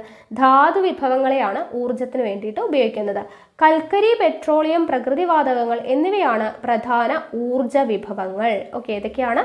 കൽക്കരി, പെട്രോളിയം, പ്രകൃതിവാതകങ്ങൾ എന്നിവയാണ് പ്രധാനപ്പെട്ട ഊർജ വിഭവങ്ങൾ. ഇവയെ ഫോസിൽ ഇന്ധനങ്ങൾ എന്നും വിളിക്കുന്നുണ്ട്. ഓക്കെ, ഫോസിൽ ഇന്ധനങ്ങൾ എന്നും വിളിക്കുന്നുണ്ട്. കൽക്കരി, പെട്രോളിയം, പ്രകൃതിവാതകങ്ങൾ എന്നിവയെ ഫോസിൽ ഇന്ധനങ്ങൾ എന്നും വിളിക്കുന്നുണ്ട്. ഇനി ഓരോന്നിനെ പറ്റി നമ്മൾ പഠിക്കാൻ വേണ്ടി പോവുകയാണ്, ഈ ഫോസിൽ ഇന്ധനങ്ങളെ കുറിച്ച്. ഓക്കെ, ആദ്യത്തേത് കൽക്കരി. കൽക്കരിയിൽ നിന്ന് നമുക്ക് എപ്പോഴും ക്വസ്റ്റ്യൻ കിട്ടുന്ന ഒരു ഭാഗമാണ് കൽക്കരി. ഇന്ത്യയിലെ മുഖ്യ താപോർജ സ്രോതസ്സാണ് കൽക്കരി. ഓക്കെ, ഇന്ത്യയിലെ മുഖ്യ താപോർജ സ്രോതസ് ഏതാണ്? കൽക്കരിയാണ്. പ്രധാന വ്യാവസായിക ഇന്ധനമാണ് കൽക്കരി. ബിറ്റുമിനസ് വിഭാഗത്തിൽപ്പെട്ട ഇടത്തരം നിലവാരത്തിലുള്ള കൽക്കരിയാണ് ഇന്ത്യയിൽ കൂടുതലായിട്ടും കാണപ്പെടുന്നത്. അപ്പോൾ ഇന്ത്യയിൽ ഏറ്റവും കൂടുതലായിട്ട് കാണപ്പെടുന്ന കൽക്കരി ഏതാണ് എന്ന് ചോദിച്ചാൽ ഏതാണ്? ബിറ്റുമിനസ് വിഭാഗത്തിൽ വരുന്ന കൽക്കരിയാണ്. ബിറ്റുമിനസ് വിഭാഗത്തിൽപ്പെട്ട ഇടത്തരം നിലവാരത്തിലുള്ള കൽക്കരിയാണ് ഇന്ത്യയിൽ കൂടുതലായിട്ടും കാണപ്പെടുന്നത്. പശ്ചിമ ബംഗാൾ, ജാർഖണ്ഡ്, ഒഡീഷ, ഛത്തീസ്ഗഡ് എന്നിവയാണ് പ്രധാന ഉൽപാദക സംസ്ഥാനങ്ങൾ. ഓക്കെ, അപ്പോൾ കൽക്കരി ഏറ്റവും കൂടുതലായിട്ട് ഉൽപ്പാദിപ്പിക്കുന്ന ഇവിടങ്ങളിലാണ് പശ്ചിമ ബംഗാൾ, ജാർഖണ്ഡ്, ഒഡീഷ, ഛത്തീസ്ഗഡ് തുടങ്ങിയ സംസ്ഥാനങ്ങളിലാണ്. ജാർഖണ്ഡിലെ ഝാറിയയാണ് ഇന്ത്യയിലെ ഏറ്റവും വലിയ കൽക്കരി പാടം. എപ്പോഴും ചോദിക്കുന്നതാണ് ജാർഖണ്ഡിലെ ഝാറിയ. ഓക്കെ, ജാർഖണ്ഡിലെ ഝാറിയ ആണ് ഇന്ത്യയിലെ ഏറ്റവും വലിയ കൽക്കരി പാടം. അപ്പോൾ ചിലപ്പോൾ ഓപ്ഷനിൽ ഝാറിയ എന്ന് പോലും കൊടുക്കാതെ ചോദ്യങ്ങൾ വന്നിട്ടും അറ്റൻഡ് ചെയ്യുന്നവരുണ്ട്. അപ്പോൾ തറവായിട്ട് പഠിച്ചു വയ്ക്കുക. ജാർഖണ്ഡിലെ ഝാറിയ എന്ന് പറയുന്ന സ്ഥലമാണ് ഇന്ത്യയിലെ ഏറ്റവും വലിയ കൽക്കരി പാടം. ഓക്കെ, ജാർഖണ്ഡിലെ ഝാറിയ. തമിഴ്നാട്ടിലെ നെയ്വേലിയിൽ ലിഗ്നൈറ്റ് എന്ന ഇന്ധനക്ഷമത കുറഞ്ഞ കൽക്കരി കാണപ്പെടുന്നു. തമിഴ്നാട്ടിലെ നെയ്വേലിയിൽ ലിഗ്നൈറ്റ് എന്ന ഇന്ധനക്ഷമത കുറഞ്ഞ കൽക്കരി കാണപ്പെടുന്നു. നെയ്വേലിയിൽ എന്താണ് കാണപ്പെടുന്നത്? ലിഗ്നൈറ്റ് എന്ന് പറയുന്ന ഇന്ധനക്ഷമത കുറഞ്ഞ കൽക്കരി കാണപ്പെടുന്നുണ്ട്. ഓക്കെ, അപ്പോൾ കൽക്കരിയെക്കുറിച്ച് കിട്ടിയല്ലോ. അടുത്തത് പെട്രോളിയവും പ്രകൃതിവാതകവും. റോഡ്, റെയിൽ, വ്യോമഗതാഗത മേഖലകൾക്ക് മുഖ്യ ഊർജ്ജ സ്രോതസ്സാണ് പെട്രോളിയം. ഓക്കെ, റോഡ്, റെയില്, വ്യോമഗതാഗത മേഖലകൾക്ക് ഇമ്പോർട്ടൻ്റ് ആയിട്ടുള്ള ഊർജ്ജ സ്രോതസ് ഏതാണ്? പെട്രോളിയമാണ്. പെട്രോൾ, ഡീസൽ തുടങ്ങിയ ഇന്ധനങ്ങൾ കൂടാതെ രാസവളങ്ങൾ, കൃത്രിമ റബ്ബർ, കൃത്രിമ നാരുകൾ, വാസലിൻ തുടങ്ങി വിവിധ തരം ഉപ ഉൽപ്പന്നങ്ങൾ പെട്രോളിയത്തിൽ നിന്നും വേർതിരിച്ചെടുക്കുന്നു. അപ്പോൾ പെട്രോൾ മാത്രമല്ല, പെട്രോളും ഡീസലും മാത്രമല്ല, രാസവളങ്ങൾ, കൃത്രിമ റബ്ബർ, കൃത്രിമ നാരുകൾ, വാസലിൻ തുടങ്ങിയ പലതരം ഉൽപ്പന്നങ്ങളും പെട്രോളിയത്തിൽ നിന്നും വേർതിരിച്ചെടുക്കുന്നുണ്ട്. അസമിലെ ദിഗ്ബോയിലാണ് ഇന്ത്യയിൽ ആദ്യമായി പെട്രോളിയം ഖനനം ചെയ്തത്. ചോദിക്കാറുള്ളതാണ് കേട്ടോ. ഇന്ത്യയിൽ ആദ്യമായി പെട്രോളിയം ഖനനം ചെയ്തെടുത്തത് എവിടെയാണ്? അസമിലെ ദിഗ്ബോയിലാണ്. ഓക്കെ, ദിഗ്ബോയ്. അസം, ഗുജറാത്ത്, മഹാരാഷ്ട്ര എന്നിവയാണ് ഇന്ത്യയിലെ പെട്രോളിയം ഉൽപാദക സംസ്ഥാനങ്ങൾ. പെട്രോളിയം ഉൽപ്പാദിപ്പിക്കുന്ന സംസ്ഥാനങ്ങൾ ഏതൊക്കെയാണ്? അസം, ഗുജറാത്ത്, മഹാരാഷ്ട്ര എന്നിവിടങ്ങളിലാണ്. മഹാരാഷ്ട്രയിലെ മുംബൈ ആണ് ഇന്ത്യയിലെ ഏറ്റവും വലിയ എണ്ണപ്പാടം. ഏറ്റവും വലിയ കൽക്കരിപ്പാടം ഏതായിരുന്നു? ഝാറിയ ആയിരുന്നു. ജാർഖണ്ഡിലെ ഝാറിയാണ് ഏറ്റവും വലിയ കൽക്കരിപ്പാടം. ഇന്ത്യയിലെ ഏറ്റവും വലിയ എണ്ണപ്പാടം ഏതാണ് എന്ന് ചോദിച്ചു കഴിഞ്ഞാൽ ഏതാണ്? മുംബൈ ആണ്. അങ്ങോട്ടും ഇങ്ങോട്ടും മാറിപ്പോരുത്. മുംബൈ ആണ് ഏറ്റവും വലിയ എണ്ണപ്പാടം. ഓക്കെ, പെട്രോളിയം ഖനനത്തോടൊപ്പം ലഭിക്കുന്ന ഇന്ധനമാണ് എന്ത്? പ്രകൃതിവാതകം. ചിലയിടങ്ങളിൽ പ്രകൃതിവാതക നിക്ഷേപങ്ങൾ മാത്രമായും കാണപ്പെടുന്നുണ്ട്, പ്രത്യേകിച്ച് തമിഴ്നാട്, ആന്ധ്രാപ്രദേശ് തീരങ്ങളിൽ. ഓക്കെ, തമിഴ്നാട്, ആന്ധ്രാപ്രദേശ് തീരങ്ങളിൽ എന്താണ്? പ്രകൃതിവാതകം മാത്രമായിട്ടുള്ള നിക്ഷേപങ്ങൾ കാണപ്പെടുന്നുണ്ട് എന്നാണ് പറയുന്നത്. ഓക്കെ, അടുത്തത് ആണവധാതുക്കൾ നോക്കാം. യുറേനിയം, തോറിയം എന്നിവയാണ് പ്രധാന ആണവധാതുക്കൾ. പ്രധാനപ്പെട്ട ആണവധാതുക്കൾ ഏതൊക്കെയാണ്? യുറേനിയം, തോറിയം എന്നിവയാണ് പ്രധാന ആണവധാതുക്കൾ. ജാർഖണ്ഡ്, രാജസ്ഥാൻ, മഹാരാഷ്ട്ര സംസ്ഥാനങ്ങളിലായി സമ്പന്നമായ യുറേനിയം നിക്ഷേപങ്ങളുണ്ട്. അപ്പോൾ യുറേനിയം നിക്ഷേപങ്ങൾ ഉള്ളത് എവിടേക്കാണ്? ജാർഖണ്ഡ്, രാജസ്ഥാൻ, മഹാരാഷ്ട്ര എന്നീ സംസ്ഥാനങ്ങളിലായിട്ട് സമ്പന്നമായ യുറേനിയം നിക്ഷേപങ്ങളുണ്ട്. കേരളം, തമിഴ്നാട് തുടങ്ങിയ സംസ്ഥാനങ്ങളിലെ തീരദേശ മണലിൽ കാണുന്ന മോണോസൈറ്റ്, ഇൽമനൈറ്റ് എന്നീ ധാതുക്കളിൽ നിന്ന് തോറിയം ഉൽപ്പാദിപ്പിക്കുന്നു. അപ്പോൾ തോറിയം ഉൽപ്പാദിപ്പിക്കുന്നത് മോണോസൈറ്റ്, ഇൽമനൈറ്റ് എന്നീ ധാതുക്കളിൽ നിന്നാണ്. അതെവിടെയാണ് കാണപ്പെടുന്നത്? കേരളം, തമിഴ്നാട് തുടങ്ങിയ സംസ്ഥാനങ്ങൾ. കേരളത്തിലും തമിഴ്നാട്ടിലും കാണപ്പെടുന്ന തീരദേശ മണലിൽ കാണപ്പെടുന്ന മോണോസൈറ്റ്, ഇൽമനൈറ്റ് തുടങ്ങിയ ധാതുക്കളിൽ നിന്നാണ് തോറിയം ഉൽപ്പാദിപ്പിക്കുന്നത്. ഓക്കെ, ഇനി ഇന്ത്യയിലെ പ്രധാന ആണവോർജ നിലയങ്ങൾ താഴെ തന്നിട്ടുണ്ട്. ഓരോ ആണവോർജ നിലയം അത് ഏത് സംസ്ഥാനത്താണ് എന്നുള്ളതും ഇമ്പോർട്ടൻ്റ് ആണ്. താരാപൂർ എവിടെയാണ്? മഹാരാഷ്ട്രയിലാണ്. റാവത് ഭട്ട രാജസ്ഥാനിലാണ്.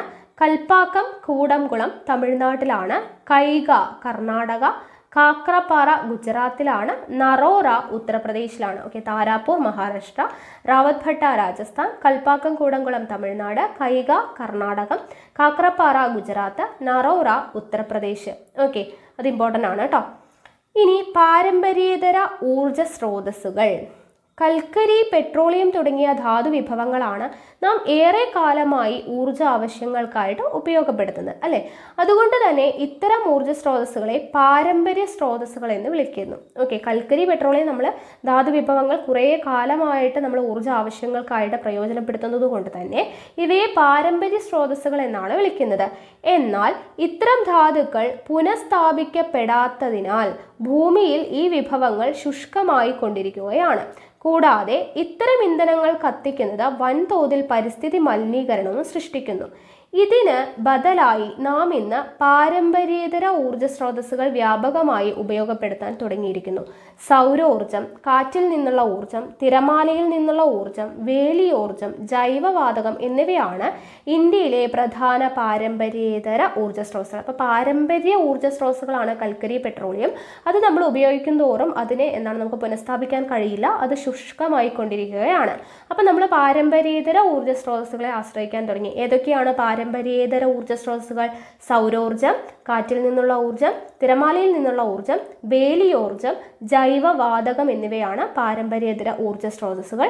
പുനഃസ്ഥാപന ശേഷിയുള്ളതും ചെലവ് കുറഞ്ഞതും പരിസ്ഥിതി പ്രശ്നങ്ങൾ ഉണ്ടാക്കാത്തതുമായ ഈ സ്രോതസ്സുകൾക്ക് ഇന്ത്യയിൽ ഏറെ പ്രാമുഖ്യം നൽകി വരുന്നു. അപ്പോൾ ഈ പാരമ്പര്യേതര ഊർജ്ജ സ്രോതസ്സുകൾ എന്ന് പറയുന്നത് പുനഃസ്ഥാപിക്കാൻ കഴിയുന്നതാണ്, ചെലവ് കുറഞ്ഞതാണ്, പരിസ്ഥിതി പ്രശ്നങ്ങൾ ഉണ്ടാക്കാത്തതുമായിട്ടുള്ള സ്രോതസ്സുകളാണ്. ഓക്കെ, ഇനി അടുത്തത് നമ്മൾ പഠിക്കുന്നത് ഗതാഗതം. ഓക്കെ, നമുക്ക് ഗതാഗത വാർത്താവിനിമയ മേഖല പഠിക്കാനുണ്ടല്ലോ. അപ്പോൾ ഗതാഗതമാണ് നമ്മൾ പഠിക്കുന്നത്. വൈവിധ്യമാർന്ന ഈ ഗതാഗത മാർഗങ്ങൾ രാജ്യ പുരോഗതിയെ എപ്രകാരമാണ്, ഇവിടെ എന്തൊക്കെയാണ് ഗതാഗത മാർഗങ്ങളുടെ പിക്ചറൊക്കെ ഇവിടെ കൊടുത്തിട്ടുണ്ട് അല്ലേ, നോക്കുക. ട്രെയിനിൻ്റെയും അല്ലെ എല്ലാത്തിൻ്റെയും ചിത്രങ്ങൾ കൊടുത്തിട്ടുണ്ട്. റോഡ് ഗതാഗതം, ജലഗതാഗതം, വ്യോമഗതാഗതം, റെയിൽ ഗതാഗതം, എല്ലാ ഗതാഗതത്തിൻ്റെയും പിക്ചർ കൊടുത്തിട്ടുണ്ട്. അപ്പോൾ വൈവിധ്യമാർന്ന ഈ ഗതാഗത മാർഗങ്ങൾ രാജ്യ പുരോഗതിയെ എപ്രകാരമാണ് സ്വാധീനിക്കുന്നത് എന്നുള്ളതാണ് നമ്മൾ നോക്കാൻ പോകുന്നത്. ഉൽപാദന മേഖലകൾക്ക് ആവശ്യമായ അസംസ്കൃത വസ്തുക്കൾ ഉറപ്പാക്കുന്നതിനും ഉൽപ്പന്നങ്ങൾ ഉപഭോക്താക്കളിലേക്ക് ആവശ്യാനുസരണം എത്തിക്കുന്നതിനും കാര്യക്ഷമമായ ഗതാഗത വ്യവസ്ഥ അനിവാര്യമാണ്. ഓരോ പ്രദേശത്തിൻ്റെയും ഭൗതിക സാഹചര്യങ്ങൾക്ക് ഇണങ്ങും വിധമാണ് ഗതാഗത മാർഗങ്ങൾ കണ്ടെത്തുന്നത് അല്ലേ. നമ്മളൊരു ഉൽപ്പന്നം ഉണ്ടാക്കി അത് ഉപഭോക്താക്കളിലേക്ക് ആവശ്യാനുസരണം എത്തിക്കണമെങ്കിൽ നമുക്ക് എന്ത് വേണം? ഗതാഗത സൗകര്യം വേണം. അതും ഓരോ പ്രദേശത്തിൻ്റെ ഭൗതിക സാഹചര്യങ്ങൾക്കനുസരിച്ചുള്ള ഗതാഗത മാർഗങ്ങളാണ് കണ്ടെത്തുന്നത് അല്ലേ. അപ്പോൾ അതിൽ ആദ്യം വരുന്നത് റോഡ് ഗതാഗതം. രാജ്യത്ത് അങ്ങോളം ഇങ്ങോളം വ്യാപിച്ചു കിടക്കുന്ന ഗ്രാമങ്ങളെയും നഗരങ്ങളെയും പരസ്പരം ബന്ധിപ്പിക്കുന്ന ഏറ്റവും പ്രധാന മാർഗം റോഡ് ഗതാഗതമാണ് അല്ലേ. രാജ്യത്ത് അങ്ങോളം ഇങ്ങോളം കിടക്കുന്ന ഗ്രാമങ്ങളെയും നഗരങ്ങളെയും തമ്മിൽ ബന്ധിപ്പിക്കുന്ന പ്രധാന മാർഗം റോഡ് ഗതാഗതമാണ്. നിർമ്മാണ നിർവഹണ സംവിധാനങ്ങൾ അടിസ്ഥാനമാക്കി ഇന്ത്യയിലെ റോഡുകളെ വർഗീകരിച്ചിരിക്കുന്നു. നിർമ്മാണ നിർവഹണ സംവിധാനങ്ങളെ അടിസ്ഥാനമാക്കി എത്ര തരത്തിലാണ് റോഡുകളെ തിരിച്ചിരിക്കുന്നത്? ദേശീയപാതകൾ, സംസ്ഥാന ഹൈവേകൾ, ജില്ലാ റോഡുകൾ, ഗ്രാമീണ റോഡുകൾ എന്നിങ്ങനെ 4ആയിട്ട് തിരിച്ചിട്ടുണ്ട് റോഡുകളെ. ഓക്കെ, അപ്പോൾ ഇതിലെ ദേശീയപാതകൾ എന്ന് പറയുന്നത് എന്താണ്? ദേശീയപാതകൾ എന്ന് പറയുമ്പോൾ രാജ്യത്തെ വിവിധ സംസ്ഥാന തലസ്ഥാനങ്ങൾ, പ്രധാന നഗരങ്ങൾ, തുറമുഖങ്ങൾ തുടങ്ങിയ കേന്ദ്രങ്ങളെ ബന്ധിപ്പിക്കുന്ന പ്രധാന റോഡുകളാണ് ദേശീയപാതകൾ. ഈ റോഡുകളുടെ നിർമ്മാണ നിർവഹണ ചുമതല കേന്ദ്ര സർക്കാരിന്. അപ്പം നിർമ്മാണ നിർവഹണ ചുമതല ആർക്കാണ് എന്നുള്ളതിനെ അടിസ്ഥാനമാക്കിയിട്ടാണ് 4 തരത്തിലുള്ള റോഡുകൾ. അപ്പം നിർമ്മാണ നിർവഹണ ചുമതല കേന്ദ്ര സർക്കാരിന് ഉള്ള റോഡുകളാണ് ദേശീയപാതകൾ. ഓക്കെ, അപ്പം രാജ്യത്തെ വിവിധ സംസ്ഥാന തലസ്ഥാനങ്ങളും പ്രധാന നഗരങ്ങളും തുറമുഖങ്ങളും അങ്ങനെയുള്ള എല്ലാ കേന്ദ്രങ്ങളെയും തമ്മിൽ ബന്ധിപ്പിക്കുന്ന നിർമ്മാണ നിർവഹണ ചുമതല കേന്ദ്ര സർക്കാരിനുള്ള റോഡുകളാണ് ദേശീയപാതകൾ. അടുത്തത് സംസ്ഥാന ഹൈവേകൾ. സംസ്ഥാന ഹൈവേകൾ എന്ന് പറയുമ്പോൾ സംസ്ഥാന തലസ്ഥാനങ്ങളെ ജില്ലാ ആസ്ഥാനങ്ങളുമായി ബന്ധിപ്പിക്കുന്ന പ്രധാന റോഡുകൾ. ഓക്കെ, സംസ്ഥാന തലസ്ഥാനങ്ങളെ ജില്ലാ ആസ്ഥാനങ്ങളുമായി ബന്ധിപ്പിക്കുന്ന പ്രധാന റോഡുകളാണ്. ഇവിടുത്തെ നിർമ്മാണ നിർവഹണ ചുമതല ആർക്കായിരിക്കും? സംസ്ഥാന സർക്കാരുകൾക്കാണ്. സംസ്ഥാന ഹൈവേകളാവുമ്പോൾ സംസ്ഥാന സർക്കാർക്കാണ് നിർമ്മാണ നിർവഹണ ചുമതല. ഓക്കെ, ദേശീയപാതകളാവുമ്പോൾ കേന്ദ്ര സർക്കാരിനായിരിക്കും. ഇനി ജില്ലാ റോഡുകൾ എന്ന് പറയുമ്പോൾ എന്താണ്? ജില്ലാ ആസ്ഥാനങ്ങളെ ജില്ലയിലെ പ്രധാന കേന്ദ്രങ്ങളുമായി ബന്ധിപ്പിക്കുന്ന റോഡുകളാണ്. ജില്ലാ ആസ്ഥാനങ്ങളെ ജില്ലയിലെ പ്രധാന കേന്ദ്രങ്ങളുമായി ബന്ധിപ്പിക്കുന്ന റോഡുകളാണ് ജില്ലാ റോഡുകൾ. ഈ റോഡുകൾ നിർമ്മിക്കുന്നതും പരിപാലിക്കുന്നതും ആരാണ്? ജില്ലാ പഞ്ചായത്തുകളാണ്. ഓക്കെ, ജില്ലാ റോഡുകൾ പരിപാലിക്കുന്നത് ജില്ലാ പഞ്ചായത്തുകളാണ്. ഇനി ഗ്രാമീണ റോഡുകൾ എന്ന് പറയുമ്പോൾ എന്താണ്? ഗ്രാമങ്ങളിലെ ആഭ്യന്തര സഞ്ചാരം ഉറപ്പാക്കുന്ന റോഡുകളാണ് ഗ്രാമീണ റോഡുകൾ. നമ്മുടെ വീടിനടുത്തൊക്കെ കാണുന്ന റോഡുകളില്ലേ, അപ്പോൾ ഗ്രാമങ്ങളിലെ ആഭ്യന്തര സഞ്ചാരം ഉറപ്പാക്കുന്ന റോഡുകളാണ് ഗ്രാമീണ റോഡുകൾ. ഇന്ത്യയിൽ ആകെ റോഡ് ദൈർഘ്യത്തിൻ്റെ 80% എന്ത് തന്നെയാണ്? ഗ്രാമീണ റോഡുകളാണ്. ഓക്കെ, ഇന്ത്യയിലുള്ള റോഡുകളുടെ ആകെയുള്ളതിൻ്റെ 80% ഗ്രാമീണ റോഡുകളാണ്. ഇതിൻ്റെ നിർമ്മാണവും പരിപാലനവും ആർക്കാണ്? തദ്ദേശ സ്വയംഭരണ സ്ഥാപനങ്ങളാണ് നിർവഹിക്കുന്നത്. ഓക്കെ, അപ്പോൾ തദ്ദേശ സ്വയംഭരണ സ്ഥാപനങ്ങളുടെ നിർമ്മാണ നിർവഹണ ചുമതലയിൽ വരുന്ന റോഡുകളാണ് ഗ്രാമീണ റോഡുകൾ. ജില്ലാ പഞ്ചായത്തിന്റെ കീഴിൽ വരുന്ന റോഡുകൾ ജില്ലാ റോഡുകൾ. സംസ്ഥാന സർക്കാരിന്റെ ചുമതലയിൽ വരുന്ന റോഡുകൾ സംസ്ഥാന ഹൈവേകൾ.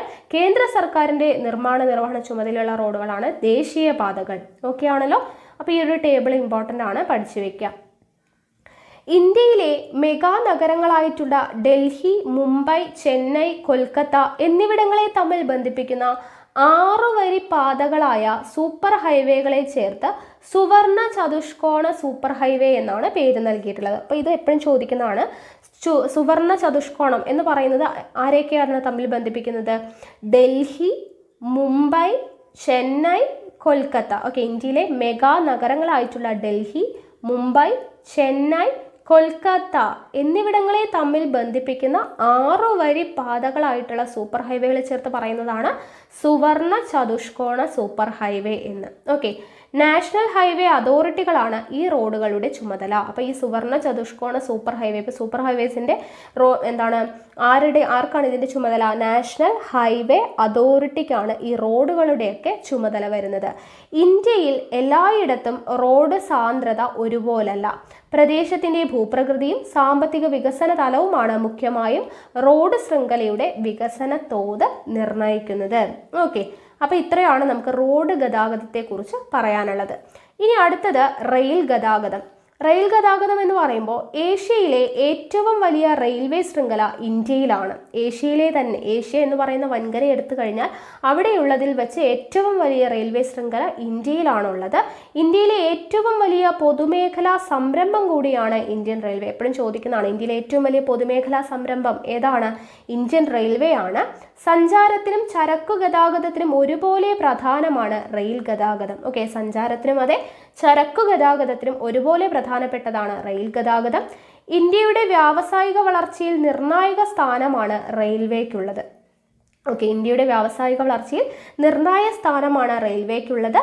1853 ഇന്ത്യയിൽ റെയിൽ ഗതാഗതം ആരംഭിച്ചത്. 1853 ഇന്ത്യയിൽ റെയിൽ ഗതാഗതം ആരംഭിച്ചത്. വർഷം ഇമ്പോർട്ടൻ്റ് ആണ്. 1853 ഇന്ത്യയിൽ റെയിൽ ഗതാഗതം ആരംഭിച്ചത്. മഹാരാഷ്ട്രയിലെ മുംബൈയിൽ നിന്ന് താനെ വരെ നീളുന്ന, നമ്മൾ പഠിച്ചതാണ് ഇതൊക്കെ അല്ലേ, മുംബൈയിൽ നിന്ന് താനെ വരെ നീളുന്ന 34 കിലോമീറ്റർ ദൂരത്തിലായിരുന്നു തുടക്കം.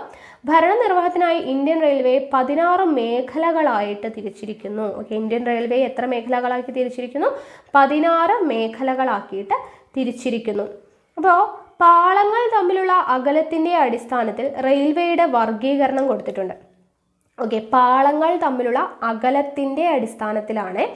അപ്പോൾ ആദ്യത്തേത് നോക്കുക, റെയിൽ ഗേജിൻ്റെ പേര് broad gauge, metre gauge, narrow gauge എന്നിങ്ങനെ 3 തിരിച്ചിട്ടുണ്ട്. പാളങ്ങൾ തമ്മിലുള്ള അകലത്തിൻ്റെ ബേസിലാണ്. അപ്പോൾ അവിടെ ബ്രോഡ് ഗേജ് എന്ന് പറയുന്നത് പാളങ്ങൾ തമ്മിലുള്ള അകലം എത്രയാണ്? 1.676 മീറ്റർ അകലം വരുന്നതാണ് ബ്രോഡ് ഗേജ്. ഓക്കെ, 1.676 മീറ്റർ അകലം വരുന്നത് ബ്രോഡ് ഗേജ്. ഇന്ത്യയിലെ ആനുപാതിക ദൈർഘ്യം എത്രയാണ്? 74% ബ്രോഡ് ഗേജ് ആണ്. ദെൻ മീറ്റർ ഗേജ് എന്ന് പറയുന്നത് പാളങ്ങൾ തമ്മിലുള്ള അകലം എന്താണ്? 1 മീറ്റർ ആയിരിക്കും. 1 മീറ്റർ ആയതുകൊണ്ട് മീറ്റർ ഗേജ് എന്ന് പറയുന്നത്. അപ്പോൾ ഇവിടെ ഇന്ത്യയിലെ ആനുപാതിക ദൈർഘ്യം എന്ന് പറയുന്നത് 21% metre gauge. Then narrow gauge എന്ന് പറയുന്നത് 0.762 മീറ്റർ അല്ലെങ്കിൽ 0.610 മീറ്റർ, ഇത്രയും പാളത്തിൻ്റെ അകലം വരുന്നതാണ് നാരോ ഗേജ് എന്ന് പറയുന്നത്. അതിൽ ഇന്ത്യയിലെ ആനുപാതിക ദൈർഘ്യം എന്ന് പറയുന്നത് 5% നാരോ ഗേജ് വരുന്നത്. ഓക്കെ, അപ്പോൾ ഈ ഒരു ടേബിൾ ജസ്റ്റ് ഒന്ന് നോക്കിയിരിക്കാം. ഇനി മീറ്റർ ഗേജ്, നാരോ ഗേജ് പാതകളെ ബ്രോഡ് ഗേജ് ആക്കി മാറ്റുന്നതിനുള്ള കർമ്മ പരിപാടികൾ റെയിൽവേ ത്വരിതഗതിയിൽ നടത്തി വരുന്നു. ഓക്കെ, മീറ്റർ ഗേജും നാരോ ഗേജ് പാതകളെ ബ്രോഡ് ഗേജ് ആക്കിയിട്ട് മാറ്റുന്നതിനുള്ള, അതായത് പാളങ്ങൾ തമ്മിലുള്ള അകലം കൂടുതലുള്ളതാണ് ബ്രോഡ് ഗേജ് അല്ലേ. അപ്പോൾ ബ്രോഡ് ഗേജ് ആക്കി മാറ്റുന്നതിനുള്ള ശ്രമങ്ങൾ നടത്തി വരുന്നു. ആവി എഞ്ചിനുകൾ പൂർണ്ണമായും മാറ്റി ഡീസൽ എഞ്ചിനുകളും ഇലക്ട്രിക്കൽ എഞ്ചിനുകളും ആക്കിയിട്ട് മാറ്റിയിട്ടുണ്ട്. ആവി എഞ്ചിനുകളായിരുന്നു ആദ്യം, അത് മാറ്റി ഡീസൽ എഞ്ചിനുകളും ഇലക്ട്രിക്കൽ എഞ്ചിനുകളും ഒക്കെ മാറ്റിയിട്ടുണ്ട്.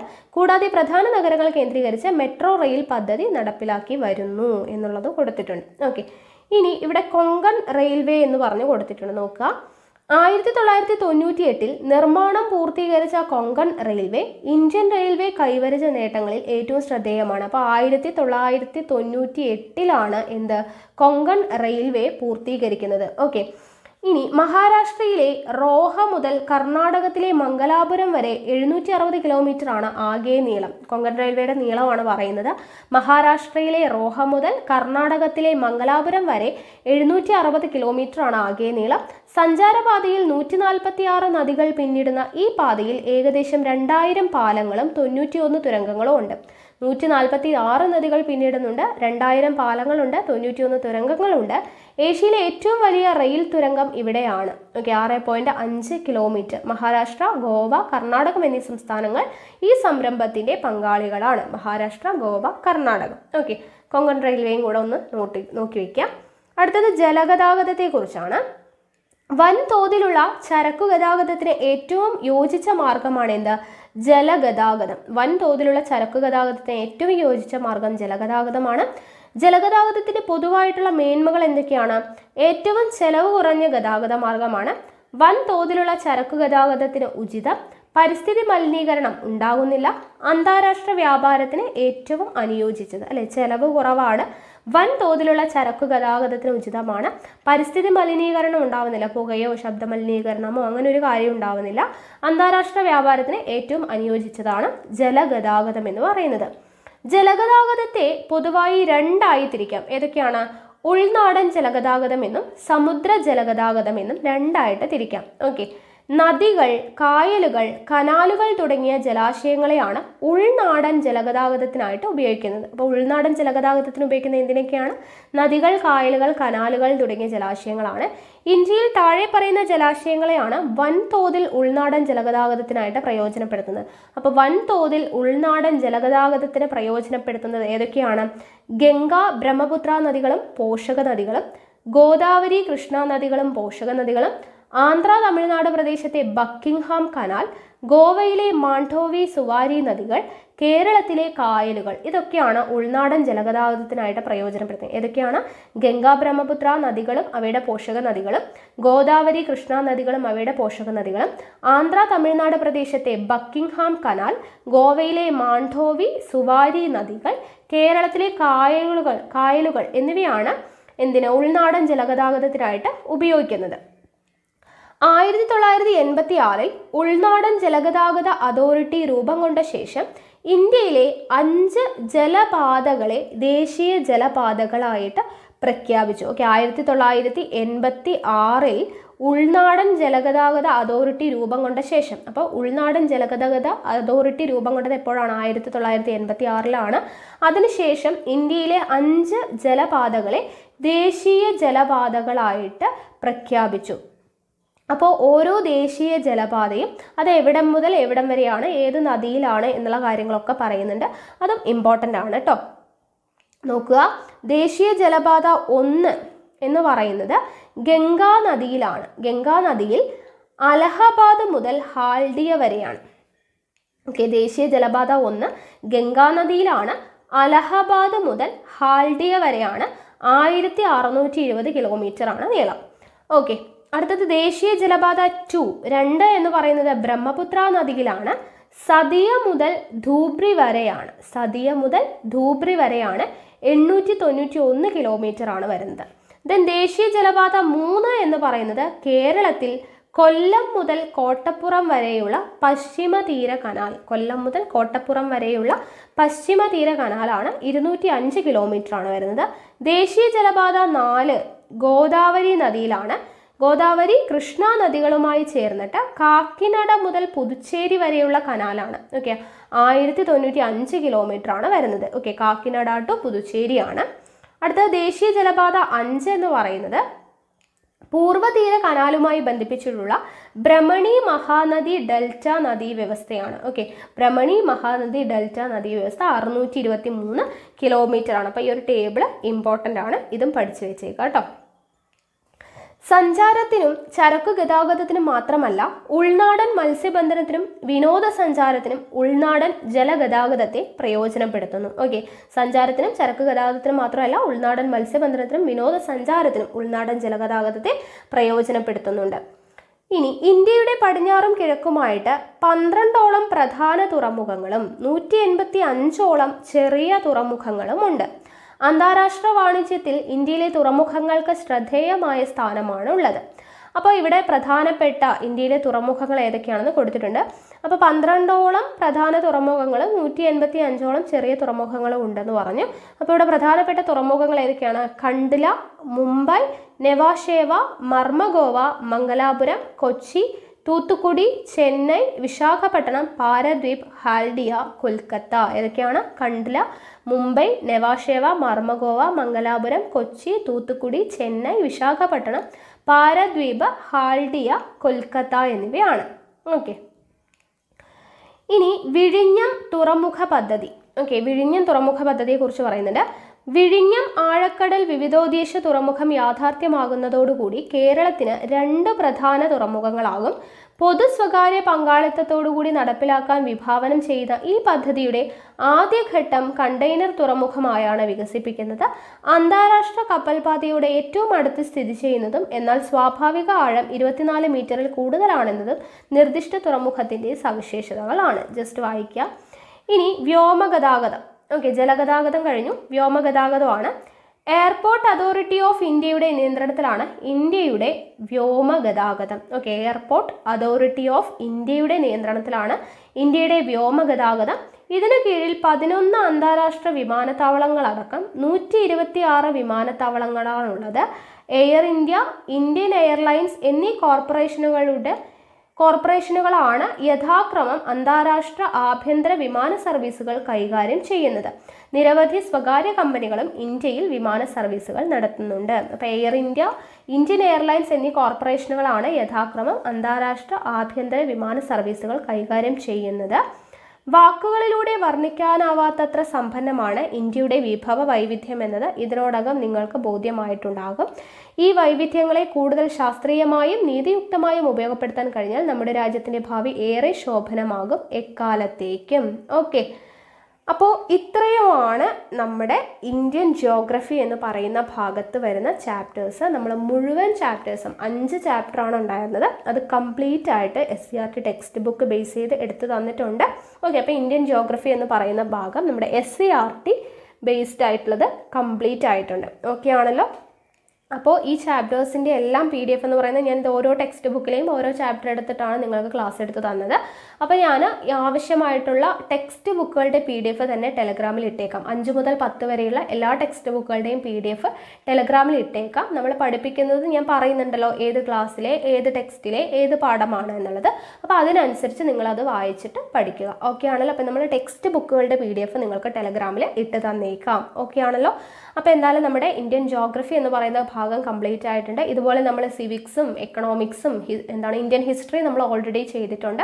കോൺസ്റ്റിറ്റ്യൂഷനും എല്ലാം ഇതുപോലെ SCERT ബേസ്ഡ് ചെയ്യുന്നുണ്ട്. അതുപോലെ തന്നെ +1 +2 പാഠപുസ്തകത്തെ ബേസ് ചെയ്തുകൊണ്ട് +2 മെയിൻസുകാർക്കും ഡിഗ്രി ലെവൽ മെയിൻസുകാർക്കും വേണ്ടി ചെയ്യുന്നുണ്ട്.